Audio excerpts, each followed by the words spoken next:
relaxing Thanksgiving. I hope that you spent that time with family, friends, that you got a chance to get rejuvenated. I was thinking when I was sitting there during Thanksgiving, I actually had nieces and nephews from out of town. Some people were from Arizona. They didn't understand what snow is. They definitely did not understand what a hat was or wearing mittens. But my nieces and nephews instantly said, Uncle Willie, we're online, but we want to go here. And they found one of those tubing places in Maple Grove. And so I'm a little banged up. I did that. We went ice skating. I'm banged up from that. But it was a restful time spent with family and friends, and I hope you had some of the same things. It's great to see you here tonight. I'm thankful for the fact that you are here devoting or giving your time again for our students. And I'm excited about what's about to happen today and the outcome of tomorrow. And so with that, I'm going to get out of the way. Jeff. Thank you. Tonight, we'll be mixing it up tonight too, so hopefully you don't get too banged up. So welcome back. I also want to express our gratitude for the commitment of time you're making. The next 2 days are kind of jam-packed. We have 8 hours together, 4 hours right now, and then we have some working time tomorrow, and then 4 hours tomorrow night. Tonight, you are going to be diverging our options. Right? You're going to be at the design tables. You're going to be working on one of 3 projects.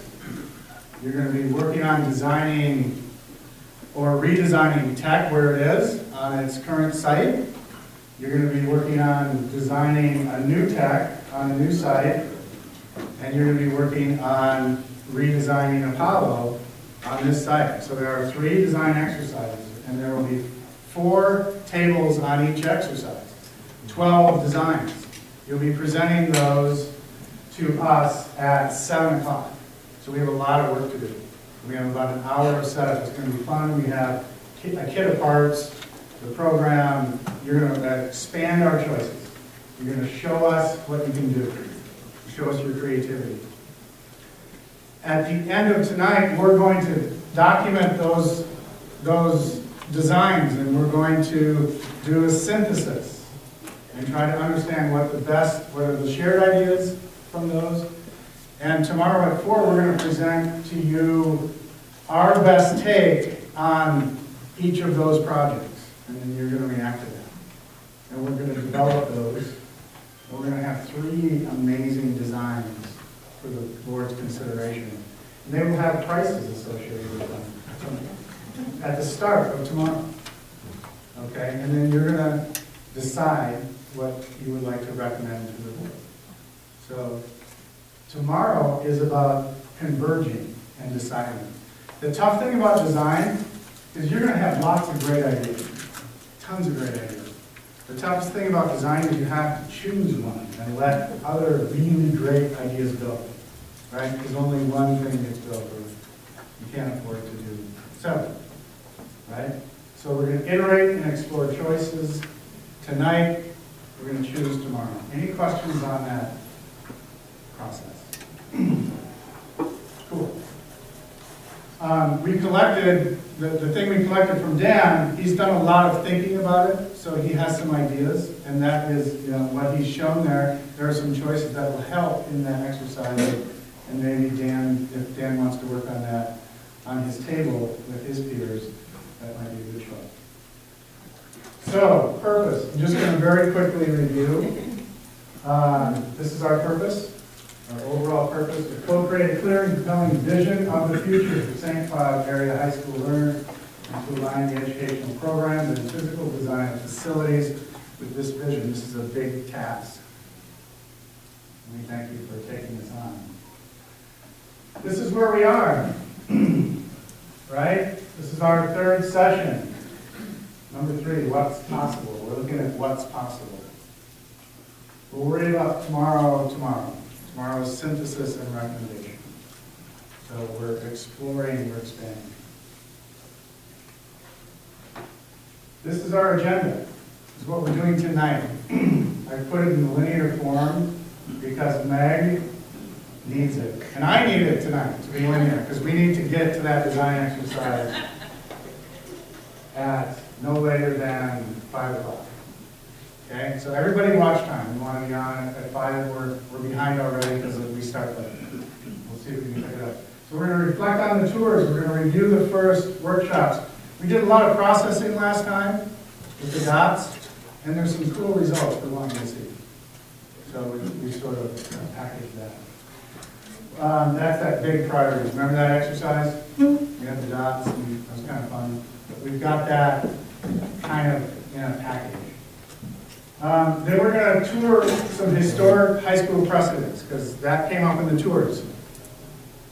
Do you have, can we go see something like Tech Remodeling? So we have an example that's remarkably similar to a project that we're tangentially, it's in Casper, Wyoming, an historic high school transformation project.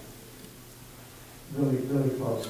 And you'll see what we did. So we'll present that, and also something we've done in St. Paul, historic transformation.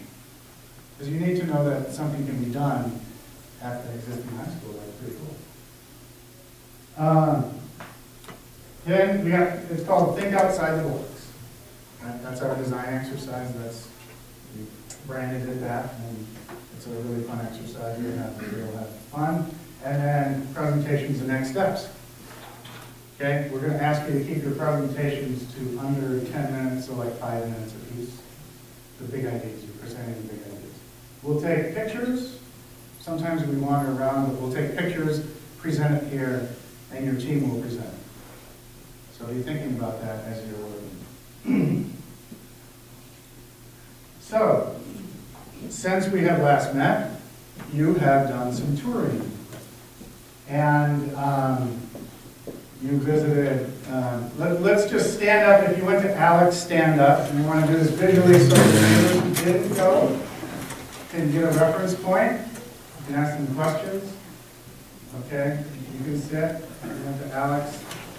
And if you went to Hopkins High School, please stand up. Cool. And if you went to both, please remain standing. So just about 10 who went to both and shared the experience. So any reflections on the tours? And we're going to do this before we do the historic one. Go ahead. Reflections on the tours. Hopkins was done over about 18 years, with about 3 different remodels. I'm going to stand up because we got a big group. Yeah, Hopkins was done over 18 years with about 3 different remodels, all of which required 3 referendums to be approved. If we can do it here, I don't know.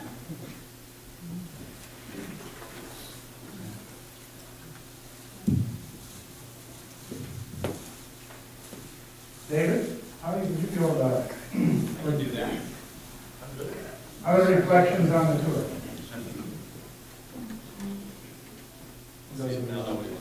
I know it's before Thanksgiving. If I can switch over to Alexandria, that's when I was able to attend. Sure. 2 things that I took away from Alexandria. Number 1, the key thing that the community wanted was a campus feel, which, because that's what the community wanted. Oh, sorry.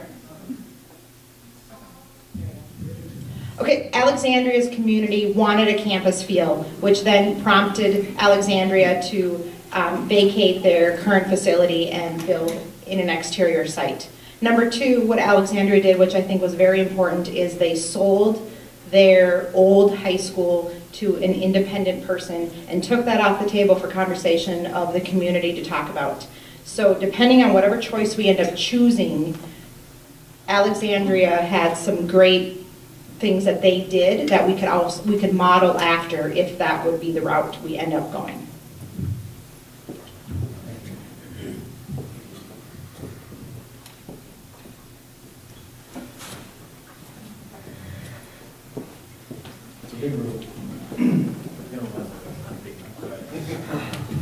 Speaking of Alexandria, one of the items that has been talked about was if we choose to make a recommendation of going off-site, of how the community will not have access to that particular site.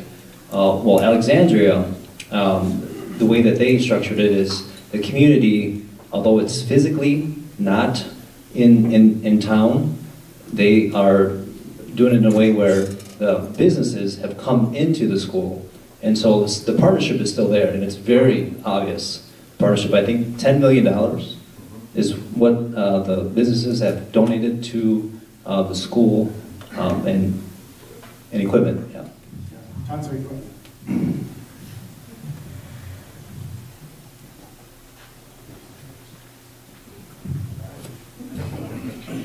We did the virtual tour for Alexandria and went to Hopkins, and we felt that there were a lot of things that Hopkins had to offer that would be great for Apollo. It was both the same time frame, it was, you know, the pod modular setting, so we thought that there were a lot of things that could be really functional for Apollo. Anybody else have that reaction at Hopkins on the tour? It's like makes sense. One of the things we have to answer as a group is, can we transform Apollo into a 21st century learning environment? And Alex, I was just impressed by how quiet of a school it was and how uncrowded and unrushed it felt, given the square footage compared to the number of students.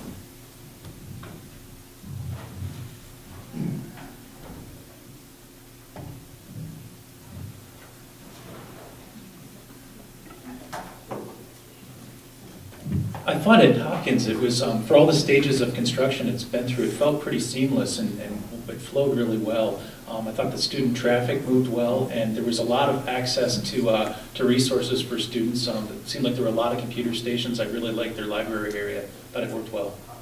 At Hopkins, yeah. Well, it was very important for that community that feel like one building and not be seen as a series of different buildings. One thing at Alex, I know some of the people I was with, and when we were talking, we were really excited about some of the educational things that were going on, but I just needed to remember that even if we love the building, if we took that building and set it here, the things going on inside the building that was a lot of work that they put into completely changing their whole education paradigm, and that doesn't come with the building. So that was a lot of work for them, and I think that was exciting for a lot of us to see some of those things, and just kind of to remember that the building is the building, but it's still what goes on inside of it. Very conscious attempt to merge professional development and transformational teaching and learning along with that project. It's a good time to do it. A couple of reflections I had on ALEC were just state-of-the-art theater and how they allow the community to put on different productions, invite the community in. It's not just for the school itself, from the fitness center, the gymnasiums, and then just the technology. We'd met with one of the language arts teachers and how they really learn on the go, and talking with the superintendent and the principal, that was really their last purchase, was the technology piece, because it's always changing, but she demonstrated different things that she could do from a class-wide to individual smaller groups, and just an overall buzz of learning across the board. She was much more adept than I was earlier that same day. Remember that in the game center? Had some little tech issues. Over in Hopkins, they had a huge gymnasium. We found that the city was part owner of that gymnasium and partially financed that gymnasium. Whether or not the city of St. Cloud would be interested in doing such a thing is worth looking into. City school district partners. A lot of sense.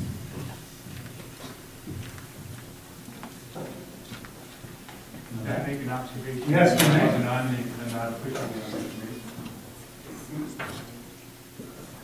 We feel like you are. Okay. As a former coach and activity director, the thing that struck me, and it wasn't really necessarily part of our tours, was when you walked out of either of those buildings as a student participant, the fields that you were going to participate or play on were surrounding the school. So it was just a matter of walking out the door and being at the site that you were going to be competing at, whatever the particular athletic event was. Oh, yeah.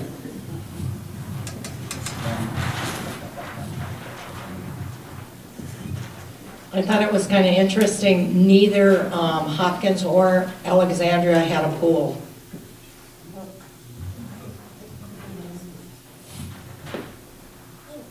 Good afternoon. John, did the students want to tours? Can we get some student reactions? Any of the students that went want to say anything that were on the tours? Pointing at students. I mean, there's a lot of people pointing at you. How's that feel? How does that feel? And then I'm here. Okay.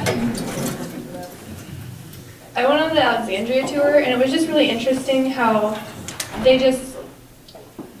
the way they set up their school in the new building was really interesting compared to how we have our school set up, because they learn in academies where you choose special classes that you want to focus your interests on at 10th grade, and you continue on until you graduate.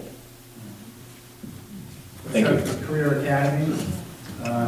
And one of the ideas was that the school, even though it's only 1,200 students right now, they wanted to tend to the size and how big it felt for students.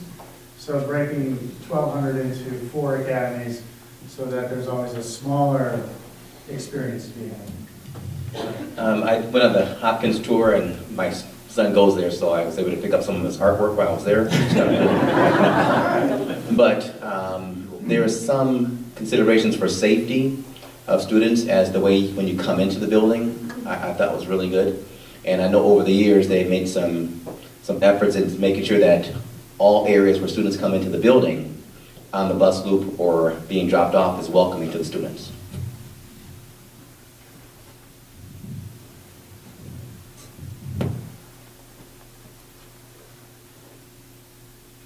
Any other reflections? Okay. One here. I really liked the cafeteria design at Hopkins. I thought it made a really great use of the space. It was very warm and inviting. They even had a fireplace in one section, and I liked the way the walls were wood paneled. I think it made it feel more like a restaurant rather than an institutional place to, now is your nourishment time. It was a lot more social, so I really liked that. Thank you. Very intentional.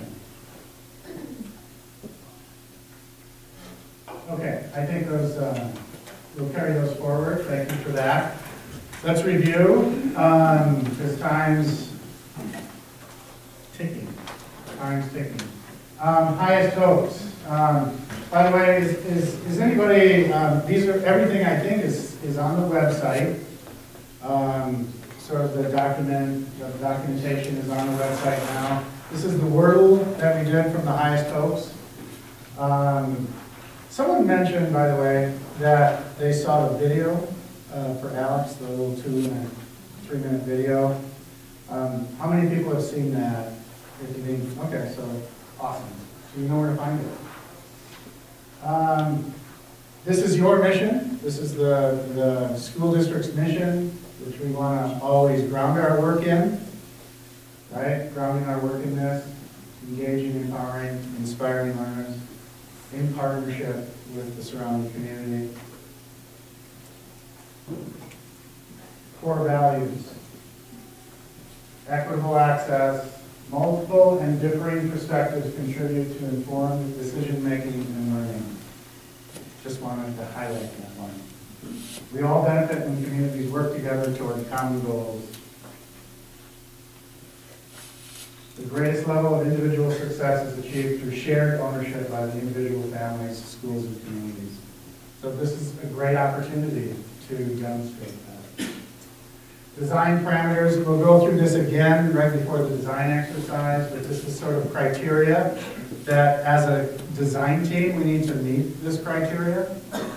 We need to align our work with the district's strategic plan. Be aware that this is about transformation, not the status quo. It's focused on the future. It's focused on the students and student success, technology-rich, equitable access to programs. It's about a full high school activities and athletics experience at both high schools, 2 equitable high schools, design capacities of 1,800, and there's a size there. And no loss of instructional time. No loss of instructional time. Co-creative ground rules. This is going to come into play later, so I thought we'd go over it again. Relax and allow. Let's try to let that little voice in your head that is comparing your behavior or your activity with those at your table, especially in the design exercise. Let's try to let that go. That self-monitoring will get in the way of your creative performance. Don't worry about who gets credit. There's when your table succeeds, everyone succeeds. Don't worry about who gets credit. Clarity is not a virtue. If everything you say is perfect, comes out perfect, done, complete, there's no room for discussion anymore. Architects have the biggest problem with that one. We're trying to hold that. And creativity is risky. This is why you're going to be making, there's four of you doing 3 things. A lot of diversity. Take some risks tonight. Stretch it out. Give us some options. We're gonna do a synthesis exercise, and we're gonna take your work and take the best of it and offer it back to you. So your job is to be creative and give us some options tonight. Okay, make sense? And let's not forget to have fun. And don't worry. Worrying about things, as I said, it limits the creativity. So if you're worried about things tonight, see if you can let that go. Okay? And have fun tonight. This is a fun night, creative activity. We went through forces of change. Did a great exercise. You got up and you wrote on the walls. And we're not going to kind of go through this, but it seems like you're aware of the forces that are coming down on us. We went through preconceptions and limiting beliefs. We actually put that up. And we're going to ask you if you want to add any tonight. We have 2 pages of these. Limiting beliefs, preconceptions, resistance to change. You can't afford it. There's only one right answer. Some ideas are mutually exclusive. This is my all-time favorite one. Your preconception is wrong. It's like the architect, right? That's the mother of limiting belief. I need to publish that. I might write it up. The decision has already been made, right? The decision, how many people feel like the decision has already been made? Maybe 1, 2, 3, 4. 4 people believe the decision has already been made. Let us know what it is. Save a lot of time. I have no idea. Newer is better. Keeping up with the Joneses, right? That's one you have to. Technology is overcoming. Technology enhances our life. Some of these balance each other. Innovation won't be supported. That's the other archetypal one. Any others have popped into your mind in the last week? Any other limiting beliefs, preconceptions you want to add to this, or anything else come up? The Hopkins one challenge is this one, right? We need to take care of it all in one shot. No, we can. That's over 18 years. No? I just put the title on the page. Meg hates to waste paper. I would offer up one. The preconception limiting that if you don't renovate tech, that it won't have a new possibility as renewal for some other reason as another purpose that could be very great for that neighborhood or our community or our school district. That's a limiting. That there could be great renewal in that building, maybe not as a high school. Yep, the world is full of, what's curious about that building type, like if you try to sell Apollo to a developer, you know, or a 1960s school, they're not good for anything else. You know, nobody wants to turn it into cool housing or great office space. You know, the older structures have bones, they have history. People want those kinds of spaces, and they're wonderful. I think we should design new buildings that could be occupied as housing or office space. How many people were at Alexandria? Could you envision that being cool office space? Right? So I think that's part of design, good design. And you want to honor those bones. You know. But the thing about tech is it's not the whole building. We'll share an example of that. What did they do with the old Alex High School? The question was, what did they do with the old Alex High School? Member bought it, and they're sitting on it. And the old high school is more like, well, it's not like either of your old high schools. It's kind of a 1950s. Late 50s.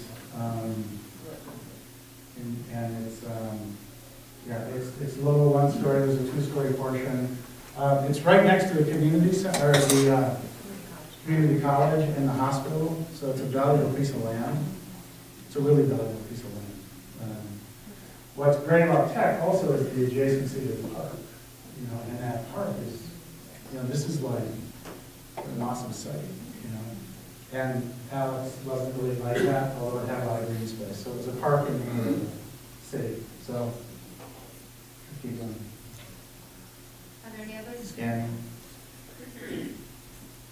Good question. Let me move. It's harder for the community to rally around one school because we not only have two schools in our district, we also have Sartell, Sauk Rapids, and the parochial schools. Yeah, you have to be thinking of your relationship with the bigger community, how you're competing, you know, what do you need to do to compete, bring students back. Other limiting beliefs. Maggie, how you doing? Good. Got a few on there? Two. One more. Gee, I like round numbers. Three's not. Move on. It's not around. Not an even. Right. All right. Okay. Let's move on. Judy did a great piece on 21st century skills, talked about educational trends. We did this wonderful exercise, and I want to process a little piece here. This was shared at the beginning of the last meeting, if you remember. And there were two comments. There were add community to the second to the last paragraph. There were three comments. The third comment was they were glad to see that it had staff input. And then there was a request, can we use that last sentence as kind of a talking point? Right? A short, because it's pretty run-on. So then I'm going to offer this to you, because that made some sense that it could be a little short. There's a cool statement here, and then there's like 3 bullet points. Right? And then there's kind of this other evocative thing. So I turned it into that. And I just shifted the bottom up and then have bullet points. And I'd like you to just read that. It feels really nice to me as a vision statement. It's 2 sentences. It's a little shorter, but I think you need all of that content. We see inviting student-centered designs that integrate environmental, community, and technological resources to cultivate a love of learning in all students. By celebrating beauty, function, and sustainability, we build on a tradition of excellence that serves as a source of pride for students, staff, and the community. And then the rest are kind of things you're doing. How does that feel? You were able to use that as a talking point. Show of hands if you think that's okay. You want to read it together? Yeah. Let's read it together. You know, because I was taught to read stuff at the beginning of the class. Let's ask the people that actually authored the original. Okay, yes. See how they feel about that. Okay. Original authors, please stand up. Anybody else? Stand up. Thumbs up. 2 thumbs up. Thumbs up. I just hope we don't lose those bullet points. Don't want to lose it. This is it. I think it all goes together. I think these are really important. And I don't want you to lose it during the design exercise next. This is great. This is very holistic. It feels full. Should we read it together now? Okay. We see inviting student-centered designs that integrate environmental, community, and technological resources to cultivate the love of learning in all students. By celebrating beauty, function, and sustainability, we build on a tradition of excellence that serves as a source of pride for students, staff, and the community. Schools foster global preparedness, holistic development, and engagement in multiple modes of learning. Students and staff strive for success within equitable, inclusive, and collaborative settings. Students engage in theoretical and applied learning settings that build bridges between subjects, classrooms, student groups, and community. I love the addition of community. Let's give our vision statement people around us.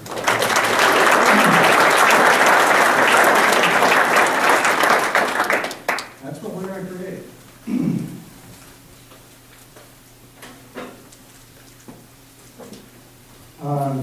We heard a great presentation on teaching and learning. What do we want for our learners?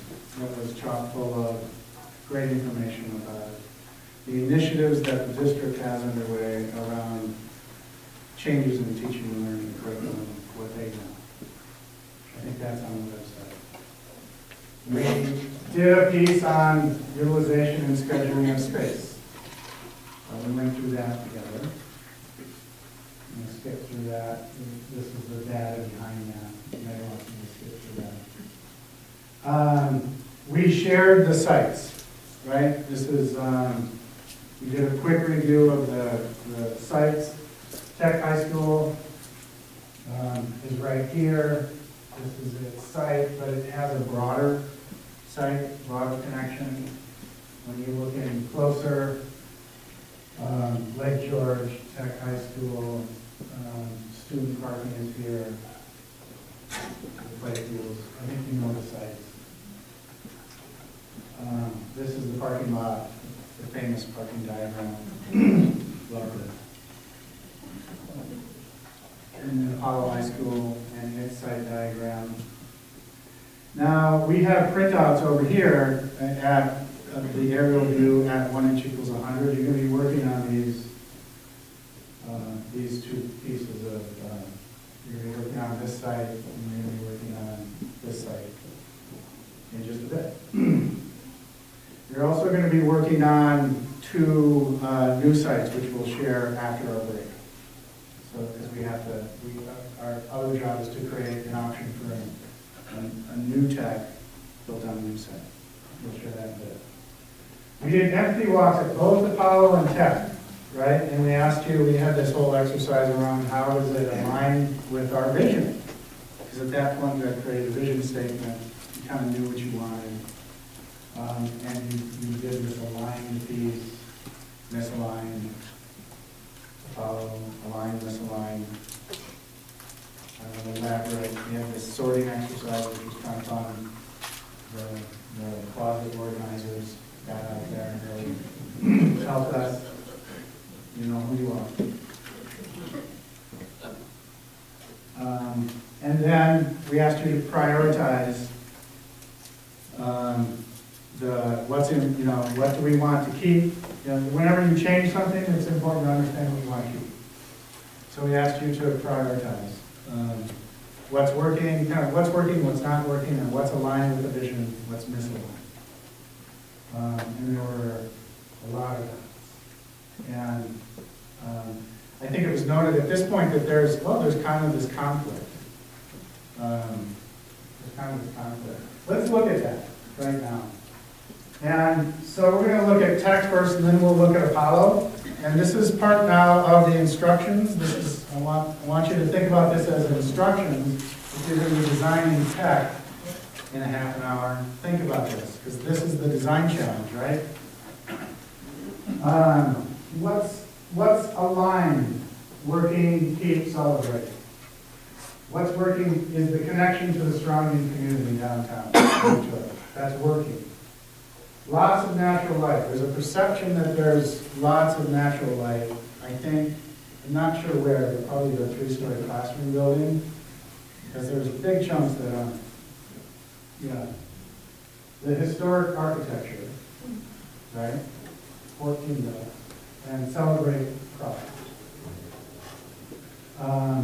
There's a perception that it feels more light and open than Apollo, that keep the small theater or the small theaters working, and the cafeteria lot.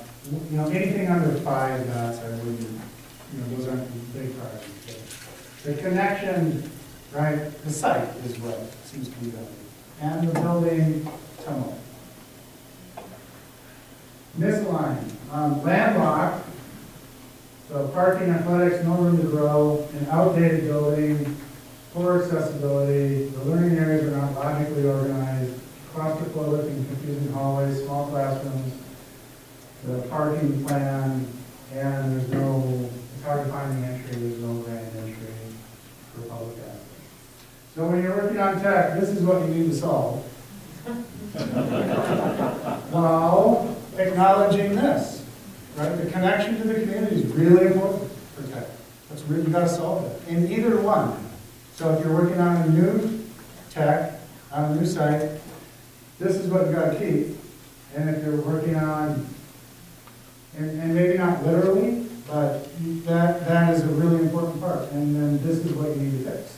And it can be, we'll show you an example of it. John, I think there's a question here. Yeah, I just had a quick question. On the grand entryway, I went to tech, and there is a big grand entryway. At Tech, when I went there, it's still there. There's a big grand entryway with big granite pillars, and it wasn't plowed. It wasn't being used at all. So, in fact, the main staircase coming up to that entryway, there was just one path on the side with the snow removed. So I was curious as to why. If anybody from the district can say why that's not used anymore? We don't use that. We only use door 20, which is in the bus chute, where we got on the bus to go to Alexandria.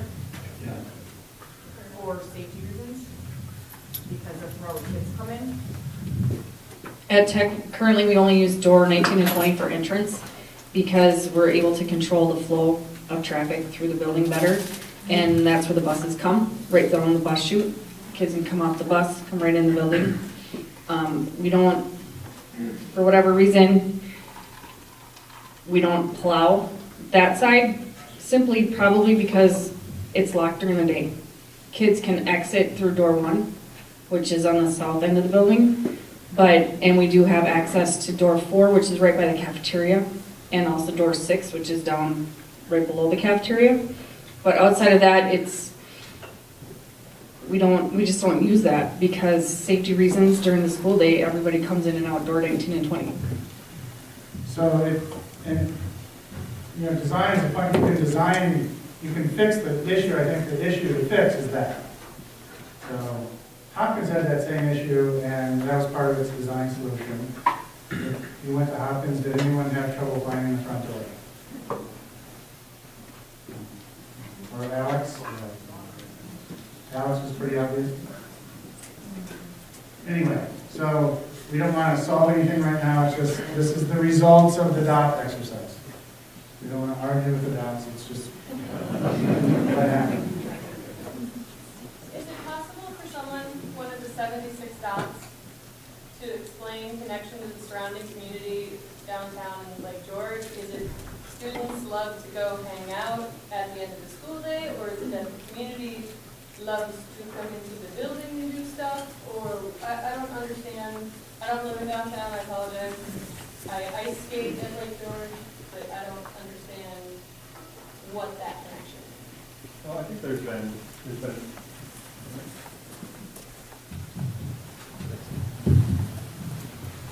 from my perspective, I don't live downtown either.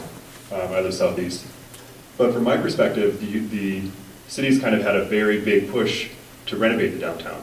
So from what I understand, Saint Germain used to be a difficult street. It was kind of dead. So that's been renovated. There's been a big push with Lake George. Brand new public library. I think the way that I look at it is students have a lot of opportunities from being downtown. They're able to go to the library, this learning center, which is right there. Also, a lot of students now take their classes at State. So it's like the second largest university in State, and it's in walking distance. What else? What else am I missing here? Just talking to some Tech High students over the weekend. South Junior High, apparently a lot of academic activities. They can pop over from South and use Tech High resources, faculty, teams, whatever. Other?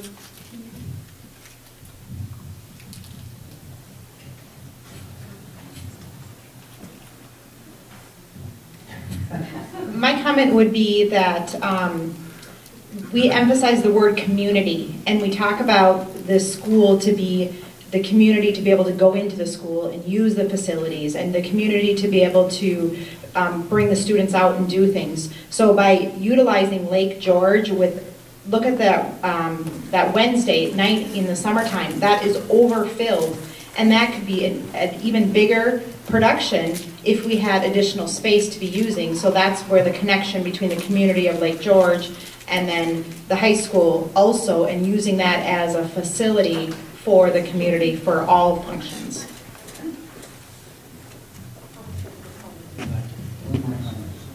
I've been a businessman downtown for 20 years. Fortunate to have an office on 6th and St. Germain on the 2nd floor. Nice sight lines up and down our main street. And in those 20 years, I've never seen a tech student downtown. So I would challenge anyone that says that. And as a matter of fact, I made myself a note that says, tech complements downtown vibrancy, ? I don't know that it does, frankly. I think it probably complements the neighborhood being the Lake George neighborhood, but from the perspective of the downtown community, which I represent, I don't see it.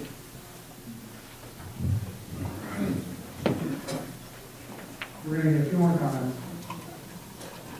Let's take 2 more comments and then, did you see what time it is? Everybody? I just have a simple question without any bias, and that is there more community involvement with tech in downtown or Apollo? How do they compare? Is there a difference? I think overall we want both sites to have connection to the community and have vibrant connections. That's part of our role. Yeah, one more comment, we'll move on. I just wanted to say that I do see the students downtown in several of the businesses. My daughters have been through high school at Tech High School, and they and their friends have been in different downtown business establishments before and after school, as well as downtown towards Wendy's, those side businesses. They've been patrons of some of the shops there as well. I think the point here is that, you know, that there's that connection to the community needs to be addressed, but that's a lot of grounds to overcome. And it can be done, but that's the design challenge, right? And I don't know if that's a conflict. I think last time you saw that as a conflict, that's an opportunity. Anyway, when I see that, that's an opportunity. Where's the opportunity? With Apollo, I'm going to move on, because then we have a brief presentation, then we'll take a break. Apollo, aligned, working keep, celebrate. Alternative learning spaces, outdoor lab space, big flexible space, outdoor grounds, the courtyard, the athletics, the parking, visual evidence of pride, lots of public art. And it's basic, you see it all over. Good layout, provides flexibility and accessibility, accessible open hallways, multicultural atmosphere, good performing arts space. That's kind of the key. I think the sense is there's good bones here, right? There's good bones here. You can do just about anything. You don't need more space here. You've got plenty of space, it might be reconfigured, but in Hopkins, you kind of saw an example of this kind of space transformed into the 21st century knowledge. Misalignment. Interior is unattractive, despite the public art. Outdated technology in flexible space, and then flexibility of classrooms. I mean, there's a lot of block, there's a lot of fixed walls and stuff. It's not that flexible. The cafeteria flow and aesthetics, comfort and safety, public access, inadequate heating, cooling system, technology. This is the stuff to fix. Lack of upgrades, space. There's some space deficiencies in the athletic program. I'm surprised the student lockers doesn't show up here. I just think it's does it? Yeah. Oh yeah, that gym and the lockers by the separated from the school just weird. John, Tammy pointed out that we really don't want to keep and celebrate the misaligned pieces. Not working. I copied and pasted that. That's 342. We wanted to update this because you had questions about like what is Hopkins in terms of the data, square footage, faculty, etc. So we added Hopkins High School to that. I don't want to get your head into numbers too much, but we'll have this information tomorrow. Just to say, that wasn't what we had asked about, and what we specifically asked was for comparison with schools in downtown areas. Yes. And so, just to remind you what the actual question was. Perfect. So that's next. I just wanted to say we'll continue to update that. So, Meg, I'm going to ask you to do Washington technology.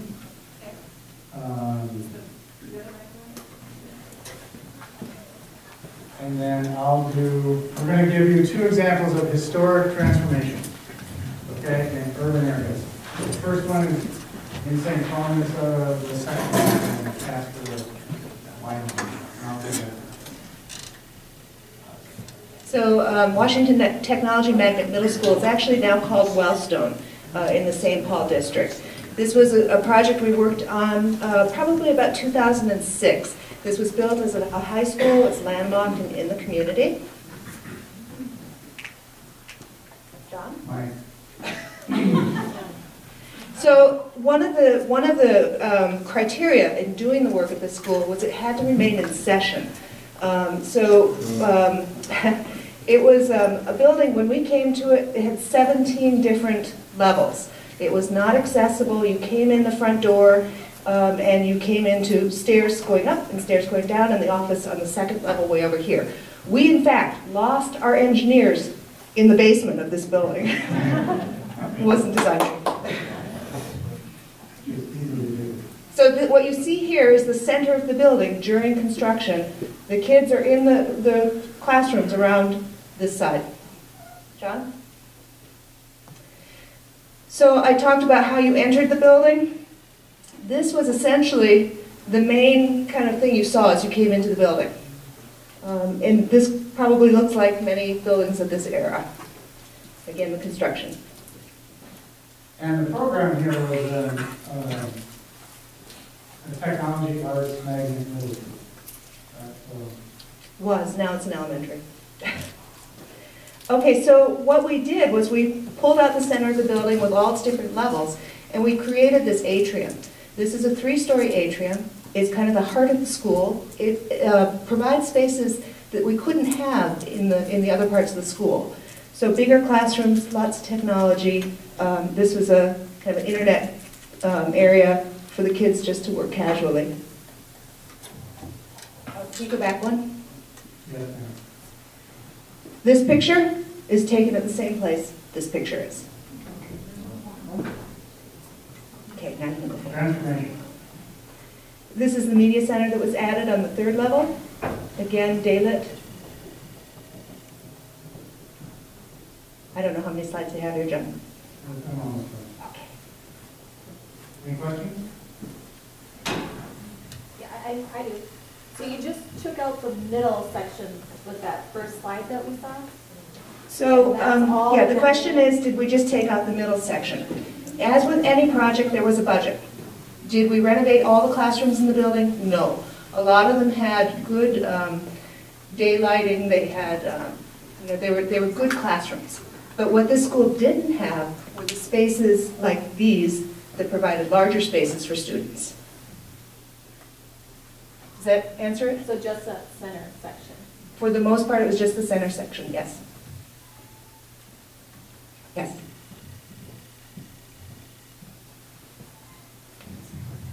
How much does renovation cost? I knew you were going to ask me that, and I don't have that number at the top of my head. Do you, John? I don't have it at the top of my head. We can get it, but remember this was in 2006, so it's 8 years ago too. I will get that for you. How much did the exterior aesthetic of the building change? Looks very modern on the inside. Did that traditional look stay on the outside? The question, yeah, you heard the question. So this side became the new public entry for people coming to the school that wouldn't come by bus, for example. We relocated the office to this lower entry area, right in here. And interestingly enough, the other side, St. Paul Parks and Rec have their community ed offices there. So we actually put the entry back to where it logically was. What we don't have is the picture of the other side of the building, which is where the buses come. And that was made to look a little bit more modern, but it was still in keeping with that side of the building, which was an addition to the original building.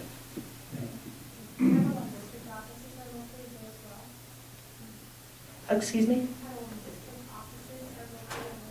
Are they? They weren't when we renovated. Your design team does a lot with lofty ceilings, and I wondered what the heating costs are for those. I don't have the cost of the heating, but part of the upgrades to this building was energy efficient units. The daylighting was deemed as an important piece, and the wayfinding in the school was deemed as an important piece. And feeling the need to move on to the next example. We're behind. And the next example is in I just wanted to explain our relationship of working with Casper after Wyoming. We had shared this project before as an example. If you remember the CAPS program, this new campus. This is a new high school campus with these diverse uses, an alternative new high school, and some really innovative new spaces. This is about a $38 million new campus in Casper, Wyoming. And what I'm going to show you, I can escape out of this. And go to this. And I need some help. And I duplicate. A little funky thing that happens. Okay, here we go. Yay. I better plug in.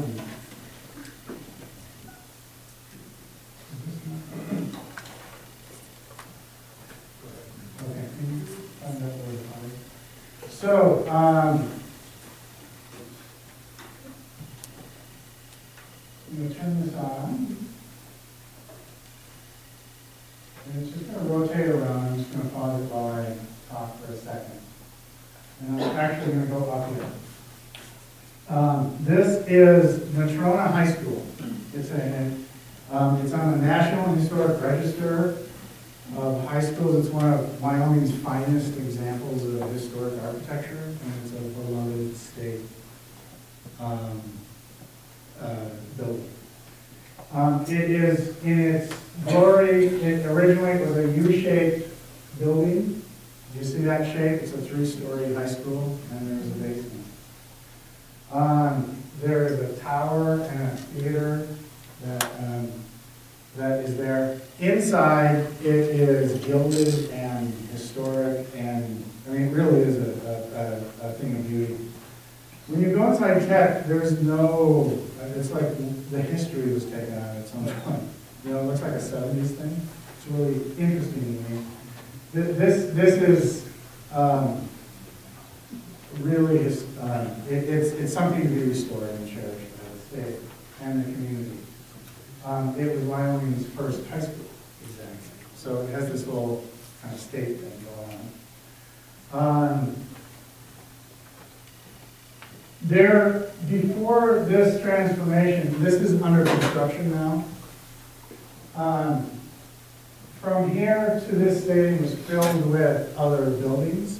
This serves, this is going to be designed for 1,300 students, but it was filled with gyms and pools and locker rooms and nasty mechanical spaces and old industrial tech. You sound familiar?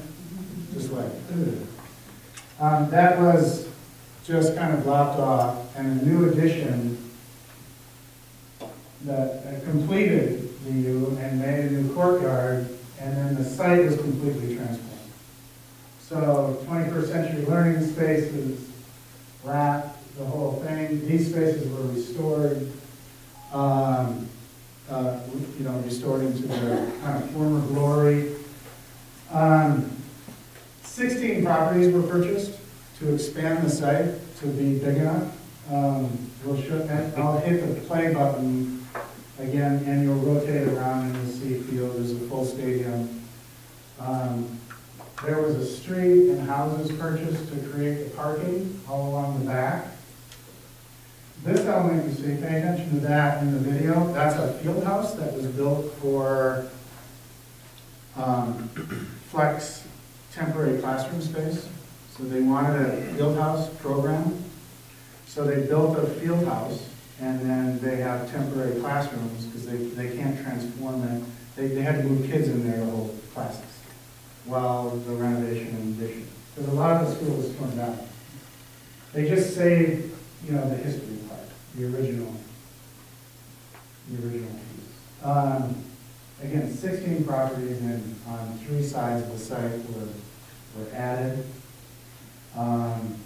And it has a full complement of the student parking and the field. It's still missing some fields that they would like, but they have turf fields. And I'll just hit the play button. And this is about a 4-year project with the phasing, and the field house has been constructed now, and that's occupied, and they're just into the demolition of some of the other pieces. This is in the Shoreham County. And we're the architects of the new campus. So we know the architects who are doing that. That's the field house, and this program is in SketchUp, so people recognize that program. So we use that. And the architecture is meant to blend with the existing, but it's modern. How do they get to the field house from the main building? Is there a tunnel, or do they go outside? They go outside. What did the $38 million cover? No, this is not, the new campus that I showed you before, that's $38 million. The new high school we built, this is far exceeds that.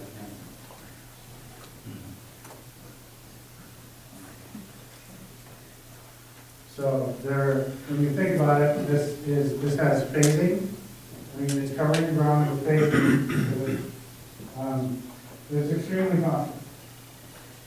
Extremely costly. Question? Is that power part of the original historic? Yep. And it's beautiful.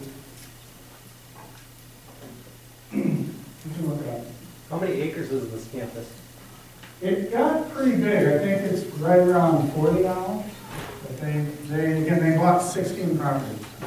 So they spent $6 million, I think, buying houses around the neighborhood. $12 million for the field house. Is there, for tech, is there eminent domain? Can they take those properties? Do you have a city person? We have the power to do that. I don't think people would like it, but You might, yeah. So people working on that site, you know, what this is it takes a lot of effort, you know, to get here. Where did the children go during the renovation? They're housed in one wing or the other, and then in just open spaces in the field house for the 2 years. While this is happening. And how was that? How was that? How did that go? It's just starting, so. So they have.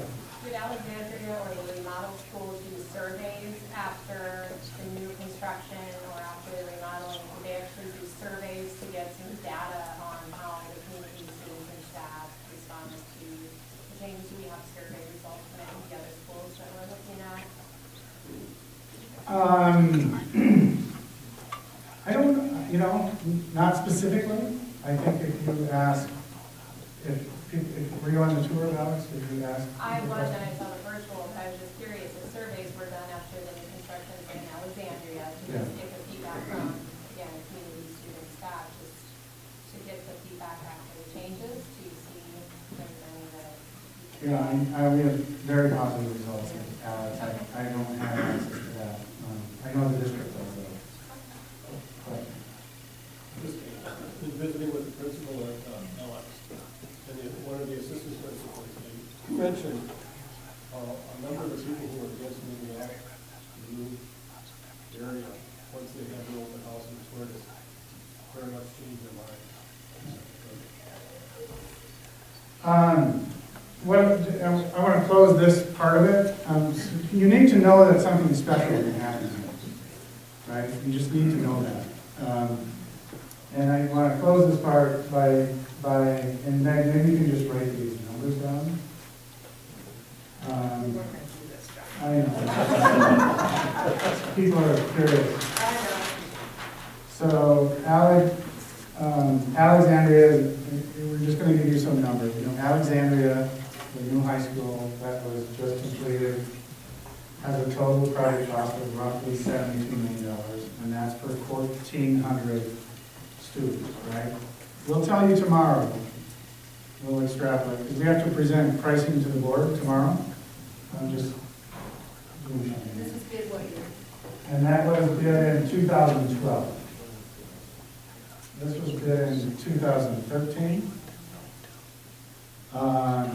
So we have to, there will be inflation. It'll be a bigger number because of inflation and bigger size, more area for 400 more students. For a new option on the new side. This, which was bid in 2013, the field house was $12 million. The site acquisition was $6 million for the homes. The construction cost was $98.5 million.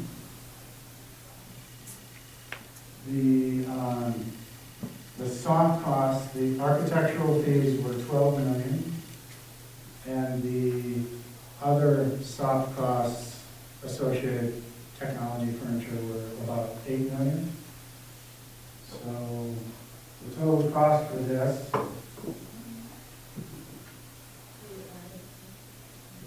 You want me to add this? you guys can, anybody add that? 1,300 students. 1,300 students. So Alexandria just the building, or does it include the soft cost and technology? that's total cost. That's total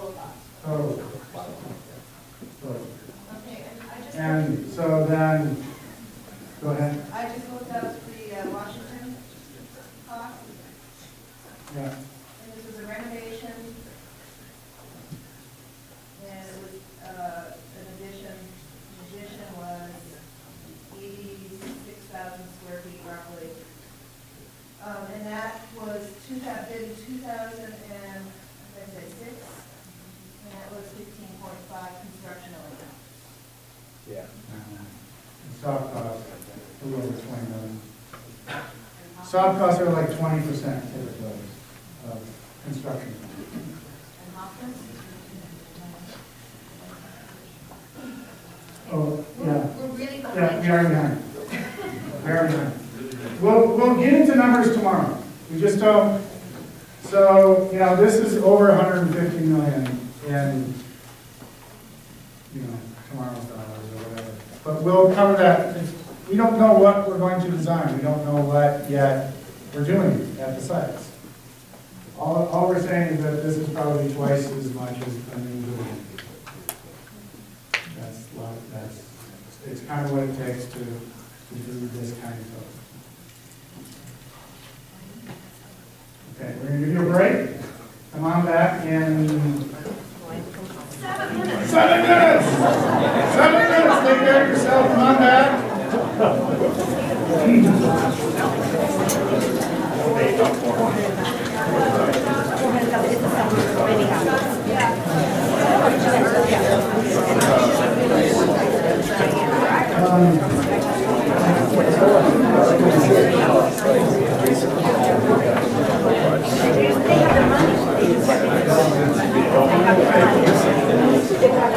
So you say you're working on this project?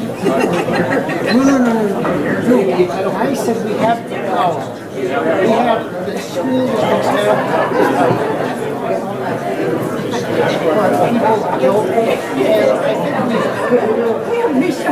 one thing to use it on farmland that's next to where people are thinking of retiring and they're negotiating fields. But to use it in a lot of houses.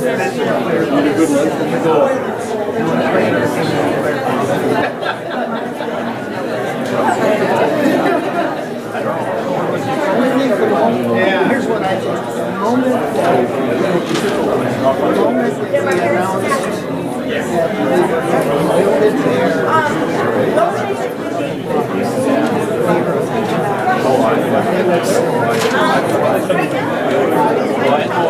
built it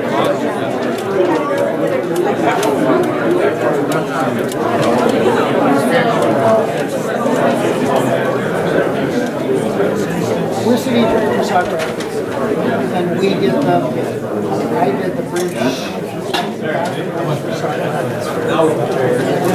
We did the renovation downtown, and some of that involved taking. And we took some businesses to transform them in a positive way. Money can still shake our fist at us, but the other thing is that the neighborhood around the east side of that high school, they act as not everybody, but they said too much traffic, you know, it's not going to be quiet. So it's just really amazing to see the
Can you go up?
Very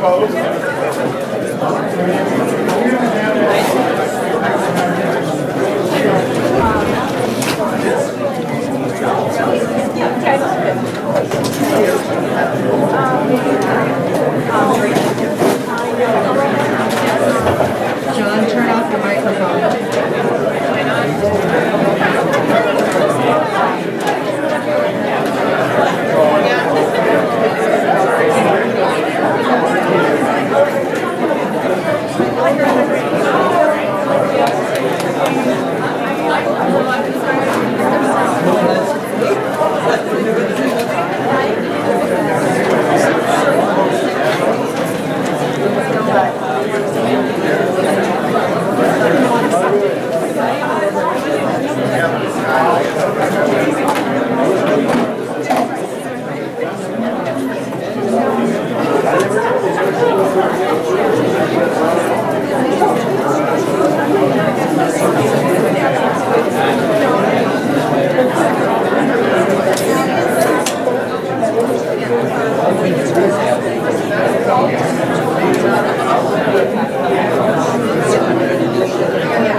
Where all this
all my kids go to so you want to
Hey, you all, we need you all back at the tables to get going on this design exercise.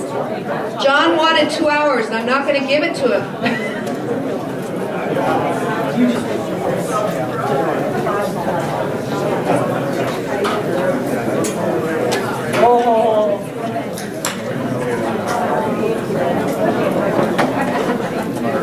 Okay, you can get up and get food after we start the exercise. Because eating is a wonderful thing to complement the design process. So come on back, if you're waiting in line, come on back. You can have food. Come on back. We're going to do a sorting thing. And then you can get up and get your resistance. The food for you. All right.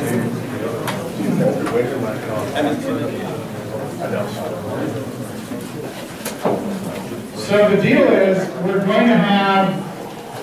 have 4 tables that are going to work on Apollo, 4 tables that are going to work on tech in its existing site, and 4 that are going to work on tech in a new site. And the front 3 are Apollo, the front 4 are Apollo, the middle tech renovated, and the back is tech new. Now, you may have a preference, but what we're going to do is we're going to count you off. 1, 2, 3.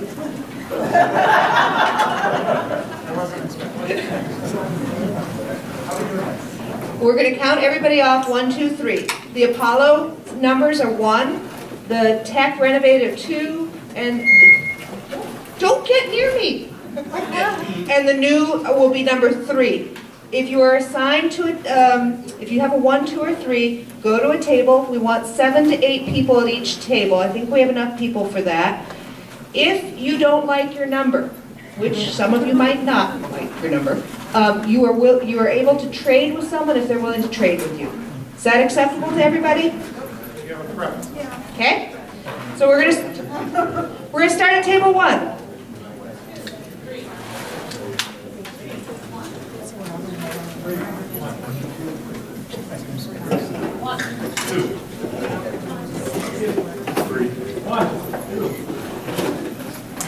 Three. Good try. See, I told you. Yep. 3. 1, 2. 3. 1, 2. 1,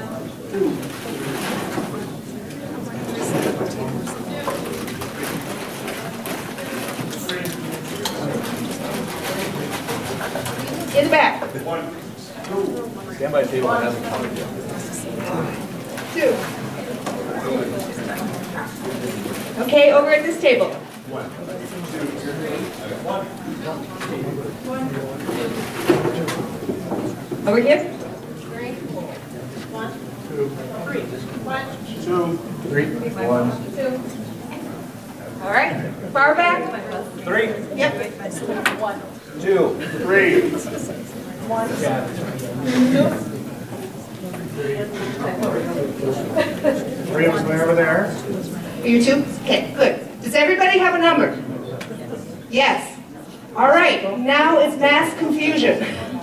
So the 1s need to come to the front tables, 2s need to come to the middle tables, and 3s need to be at tables, what is it? 9, 10, 11, 12. New 9, 10, 11, 12. If you want to trade, find someone to trade with 7 to 8 people per table.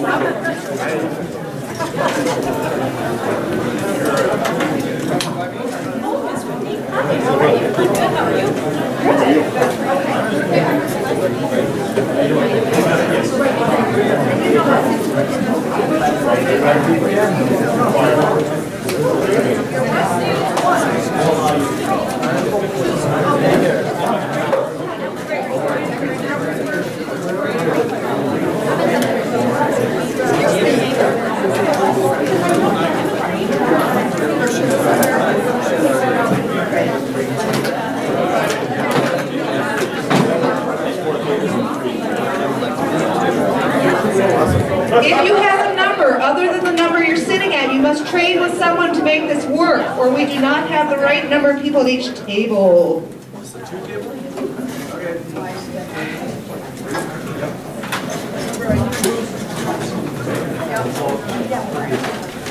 Those of you at tables 1 through 4 should be number 1s.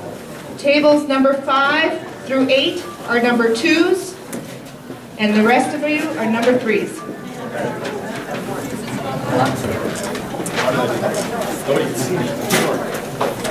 We can get you a chair. We can get a second, get settled, and then we'll go over the rules.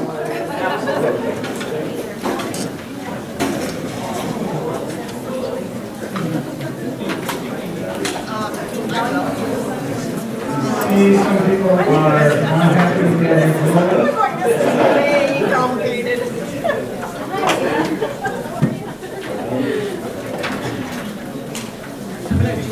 Does everybody have a place?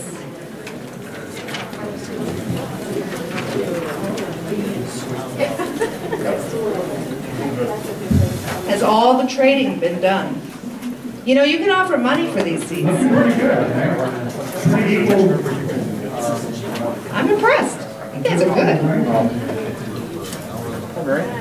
Thank you for We have one table here. Number 3 looks a little light. Are we missing some 1s up here? It's not our busy time. Okay, you may notice that you have some materials. Our busy time is when the season's change. At your disposal at your table. Meg, what's in the bag? What is in the bag? Scott. Scott worked hard at what's in the bag. All right, so actually let's explain a little bit about what we're going to do here. You have 2, in the case of tech you've got more than 2, but you've got 2 essentially big sheets. One is a colored sheet, and that is your site plan. And this site plan is at 1 to 100 in terms of a scale. That means 1 inch equals 100 feet. The floor plans are at 1 to 30. What you have in the bag includes blocks, and there's a little key code for the blocks. Now, John says they're rules, I say they're no rules, okay? You can choose to use the blocks if you... I think I'm in control. Sometimes. I prefer to think that they're control and physical. We trade roles occasionally. The reason you have the blocks and the reason you have what we're calling a conceptual program is so that actually you're going to be planning the same thing at each site so that we don't get a whole bunch of different things. Now, that being said, if you don't want to use the blocks and you don't want to use the program and you just want to have lots of gyms, you just need to tell us that, okay? There are also markers on your table. There are sticky notes. There are Sharpie pens. You can draw, you can note, you can do whatever you want. I'm just going to go through the blocks quickly so you know what's in there, okay? So we have 70 small colored blocks. Now your colors are all different, so you're actually going to have to kind of sort these out. We ran out of like one color for all the learning things. But there should be lots of small colored blocks. Those are kind of your learning areas. Those are going to include kind of general learning, non-specialized learning. They're also going to include small and large group rooms and some common spaces, so you can help define what those are. That's kind of general learning. In addition, you've got some colored blocks for music. You also have some bigger blocks for music. Those are the lavender, larger box. That's the performance area. Okay? For activities, you get lots of large lavender blocks because you have pools and gyms. You also get some smaller blocks. Those are your locker rooms, weight room, wrestling, that type of stuff. You also have 18 small lavender blocks. These are for kind of the 1,800 square foot lab. This would be science, this would be art, it might be some CTE and computer. And then you've got 2 larger lavender blocks, also for CTE. Those are the bigger spaces. You might think of those as auto shop or construction, big build. And then you've got some blocks, 18 small blocks for adult spaces. This is going to include admin. It's going to include collaborative spaces for staff. It's going to include, well, actually you've got small lavender blocks for life skills and self-contained special ed. And then you've got some medium-sized block for media center and for commons. There are then 13 smaller colored blocks. These are for support spaces. This is the kitchen, the receiving, all that stuff. It's kind of the underwear of the building, essentially. Don't tell the food service people I said that. The one thing I want you to note is what you're telling us is kind of the net square footage or the program square footage. In addition to that, we have a factor, which is your walls, your toilets, your circulation, all the stuff that you have to have, but it's not kind of program space. Okay, so, and that's a little bit too much detail for this effort. Too much detail for John. What we're looking for is what goes next to what? What are the big relationships? You know, how are you organizing learning spaces? Where is the activity space compared to the learning spaces? You know, give us the big picture ideas. The other things you have are at Apollo, and you have these that are building shapes. These go with the site plans, right? So if you put these on the site plan, on the building, it shows you the relationship of the footprints of the building. At Tech, you have one there too, if you hold that up. That's the Tech, there it is. And then our new people have a footprint of a new high school, which is, somebody can hold that one up. If you have it's basically the footprint of Alex. We understand you're not Alex. Let me see. Is there a new footprint? Scott? Can you handle that? Just a note, John, those are not the accurate square footage for the building we're looking at. That's a 280,000 square foot building. But if you want to put the footprint of Alexandria High School and compare it with your existing sites or on a new site just to get you started at working at a very small scale, 1 to 100, how much building, it's roughly a people. Okay? And lastly, you have what goes on the site in terms of activities. These are kind of, you've got 2 sheets of them. There should be scissors at most tables. We might have to share scissors. So cut them out, or you can draw them on the site plan. But this is just a way of showing what the site can accommodate. Okay, question? I didn't know yes, we were going to mention that. You should all have at your table something that looks like this. It's a 2-page document that says student feedback on the top. And what we did is put together a survey for our students who couldn't be here at this process to have their voice heard as well. So I was up late compiling this last night. So if you take a look at the front page, this is the responses to Imagine Your Ideal High School, kind of the same question that we were asked to answer. What does it look like? What are the students doing? I have to admit, I'm sorry, I didn't know that this was going to be handed out today, but I wasn't as thorough as I maybe should have been. I started to just kind of summarize what the students said, and I put little X's next to the repeated responses. So I had several, for instance, that were bigger lunch area for both high schools. Then when it got onto the back page, admittedly I was falling asleep at my computer last night, and so I decided that I would just copy and paste the rest so that they were on there. But then if you flip the page, there are response pages both for Tech and Apollo with the little boxes. And on the left side you'll find what they like about their schools, both Tech and Apollo, and on the right side you'll find what they wouldn't miss. Or what they don't like about their schools. And again, those X's indicate that the students responded in kind more than once. So that's what that's all about. So if you want to take that into account when you are, this is like their dots. This is what they said that they do like, that they value, and what they don't. Respondents were around the 40 to 50 area. So, and a pretty good quotient, or a good number from each school. It was pretty even. Yes.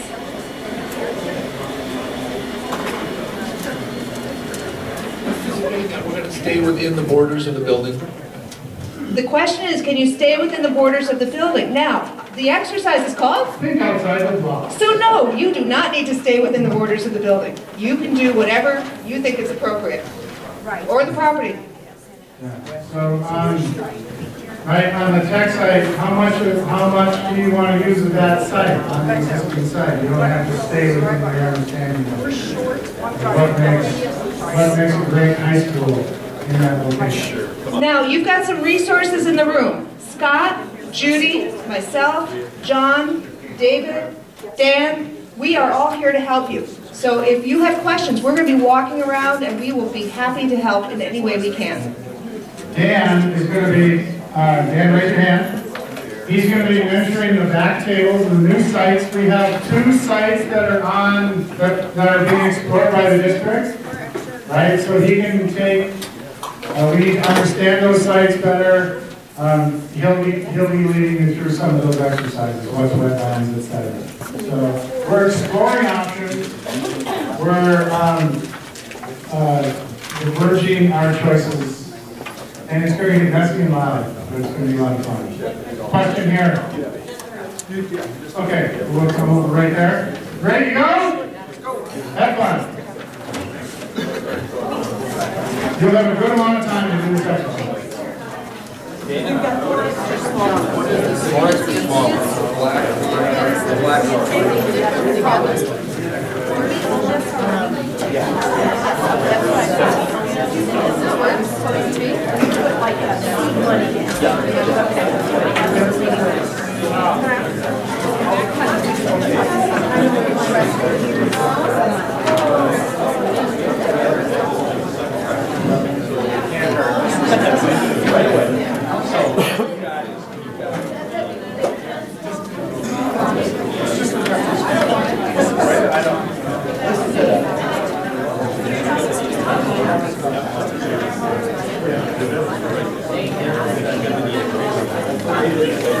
So we know where everything is.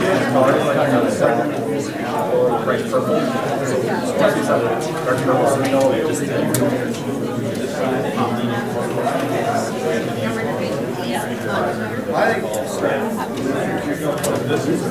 This is over. Go back to the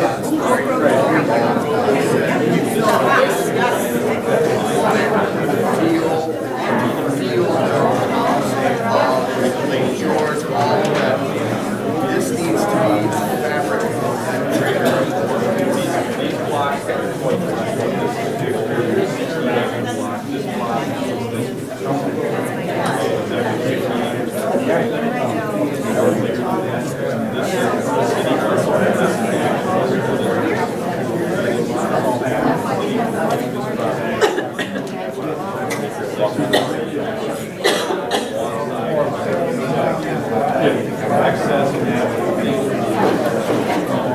It's not that it's not released, it's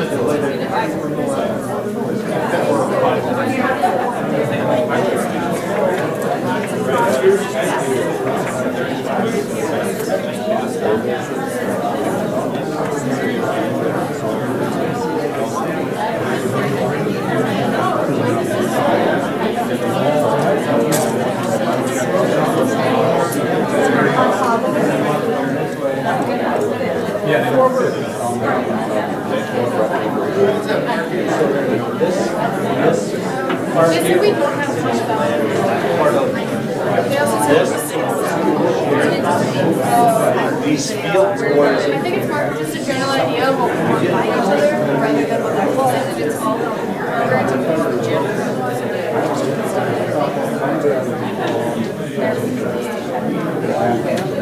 So is this all of our period? I think everything that's in this black outline thing is black and blue. So it's kind of in like. I'll start with that's the big. I really think it's important for some of the CTE spaces. It has to be on the outside so that they can be accessible for ways to get maybe better CTE. So then, yeah, it's also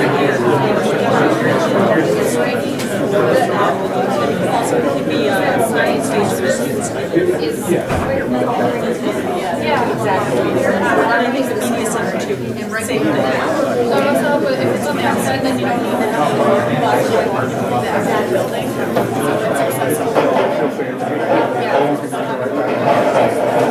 So that's like clear.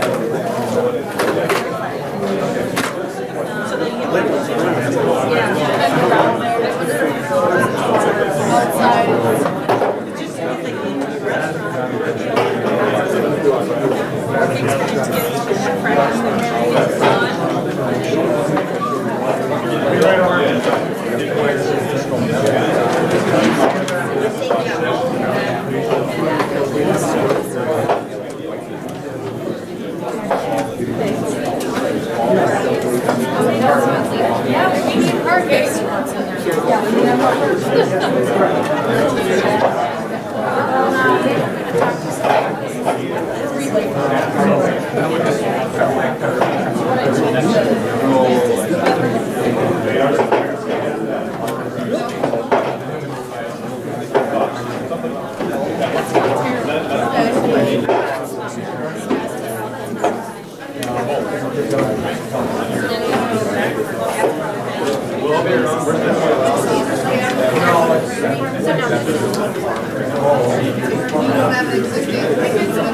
That's the other thing that's a big deal.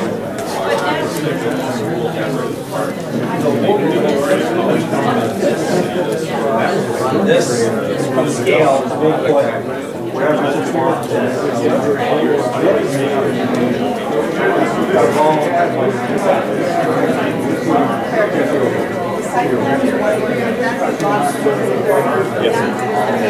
Yes. So everybody, there's flyers. Mick, we have some extra pieces of paper, right? That we can just give them paper to flip over. Pad right by their table. Oh, please. Over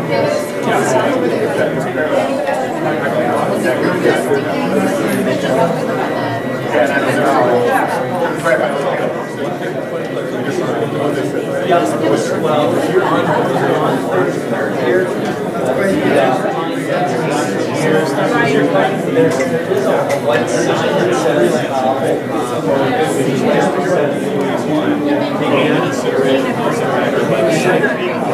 but you also just you almost have to drive. You almost have to drive. Okay, so that's the extra over there. That's what I'm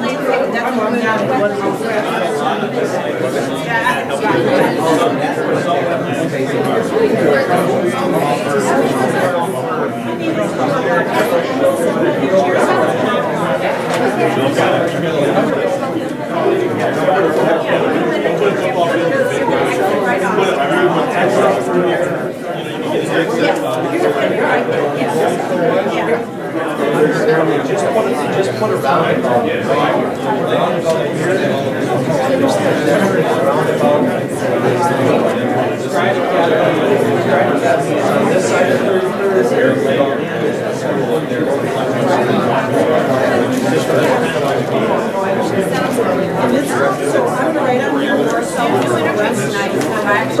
just went on it. I just,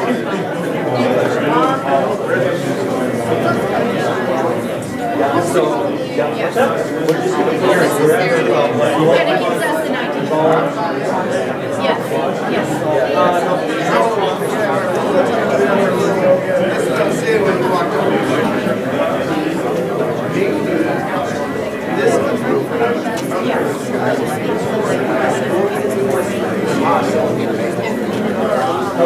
We've done soil work, so those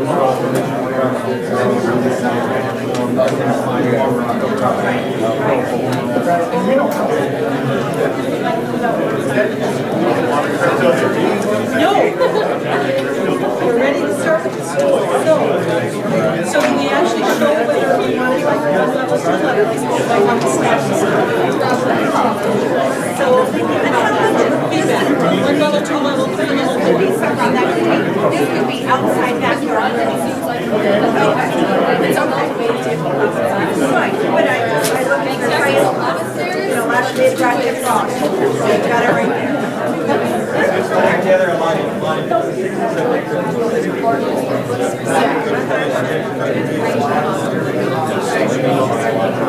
So it's almost like what Remodeling does, where they clear all the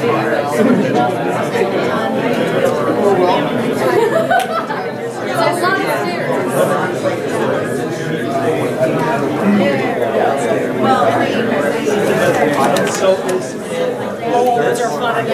Ample downstairs, there's upper floor, the kitchen is released. Okay, so that's already.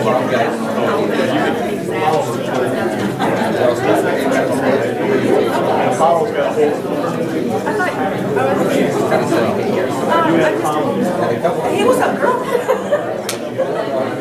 How are you missed doing?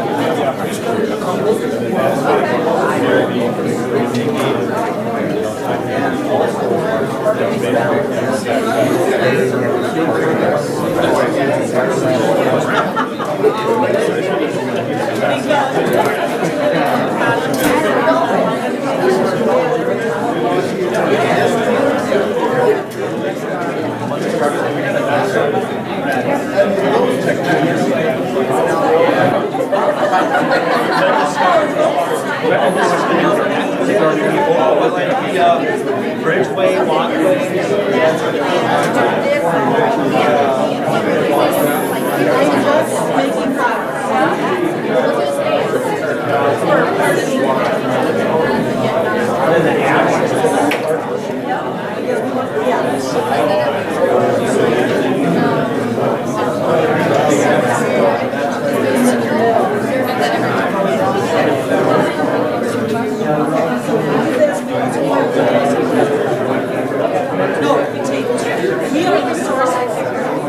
It's a ball.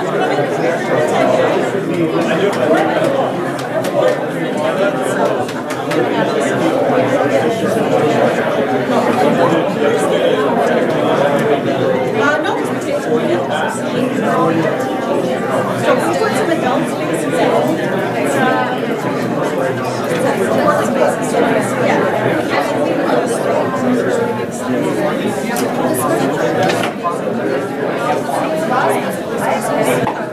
You'd like to see what?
I need to get this and you can move around. Because that's I'm interested in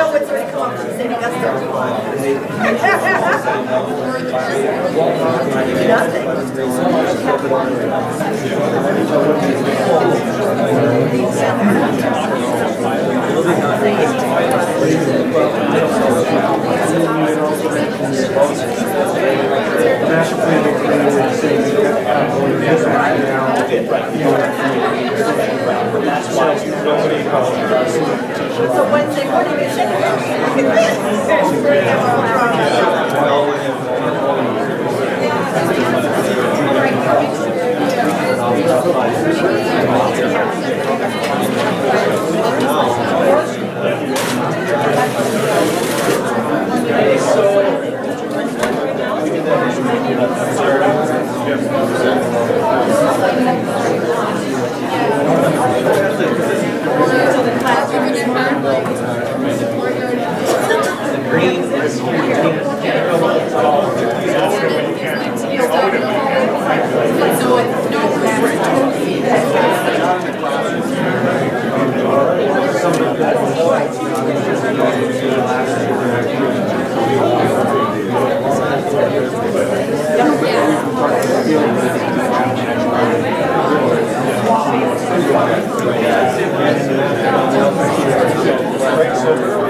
I've been watching on TV.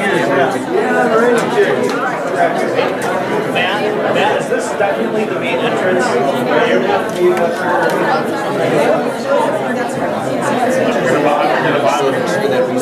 Was there ever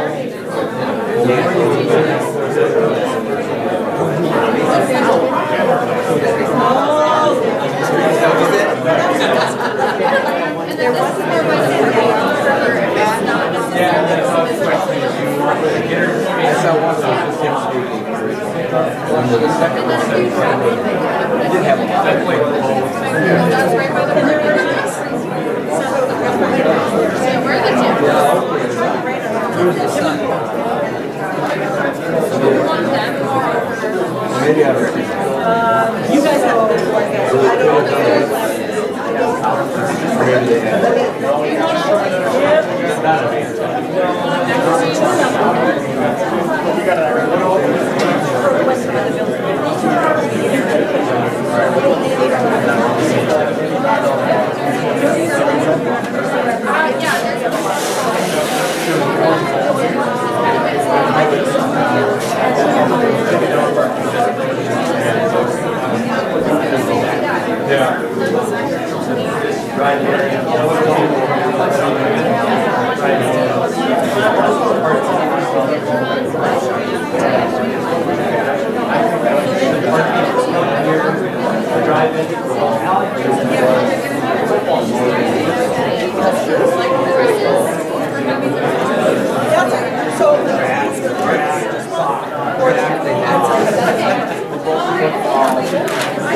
That's interesting.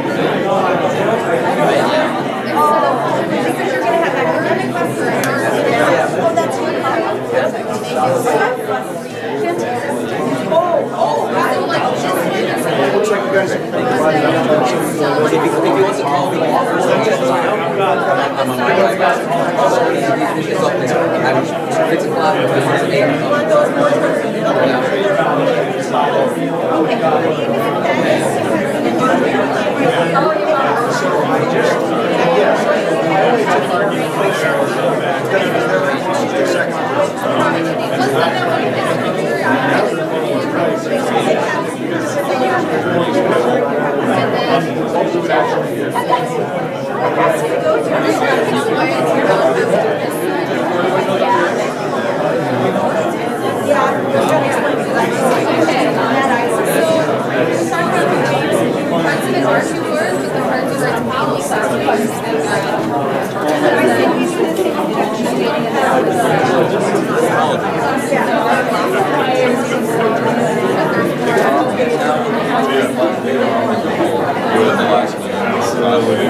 They see what I do, and it gives them a good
Just think of the opportunity that I had today. Walked in and John, David, really nice to see you. Brian, nice to see you. Kevin, nice to see you. You guys will see you. What if I had showed up with a shitty Google thing? Don't bother to be able to run. I don't sit there and beat my chest. A lot of credit where credit's due.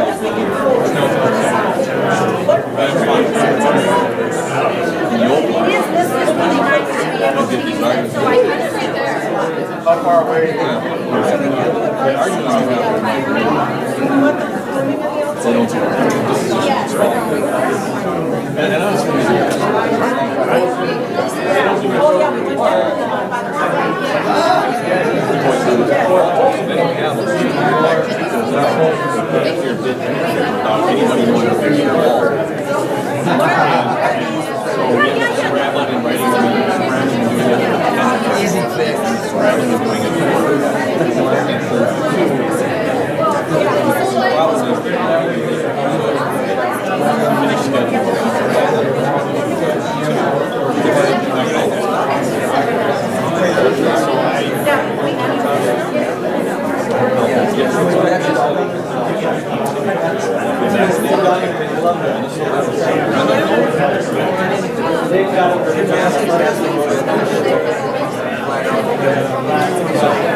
I was just thinking when I was down with one thing there, they've got the football stadium, the ice arena, a baseball field, the floor is right there.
I'm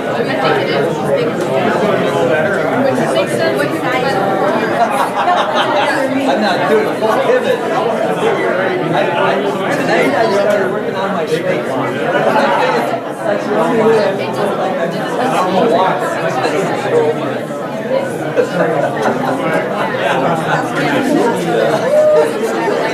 You know, I started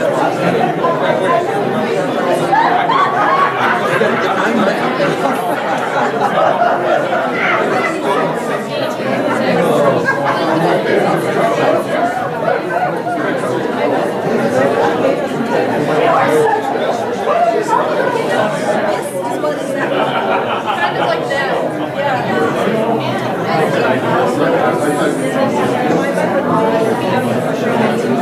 These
We got a 15-minute late start, as usual. So what I'm asking for tonight is how many people, I'm asking for your approval of extending our meeting from 8 to 8:15. How many people are willing to extend their time? Show of hands. The majority of you. The majority of you, is that okay? Okay. And if you have to leave at 8, you're going to miss a few presentations, but we'll make it back up. We're going to shoot for, once you look at the time, we have about 40 minutes to 7:15. We'll start the presentations.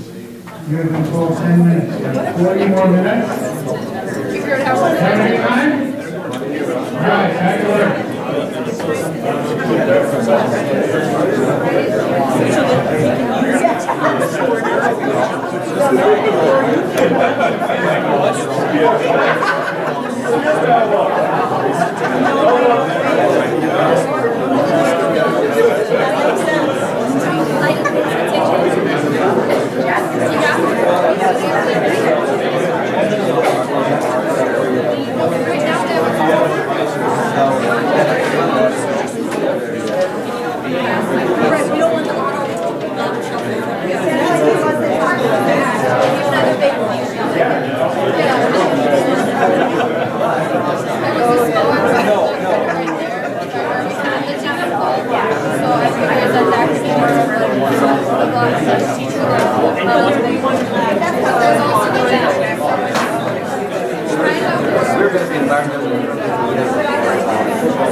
You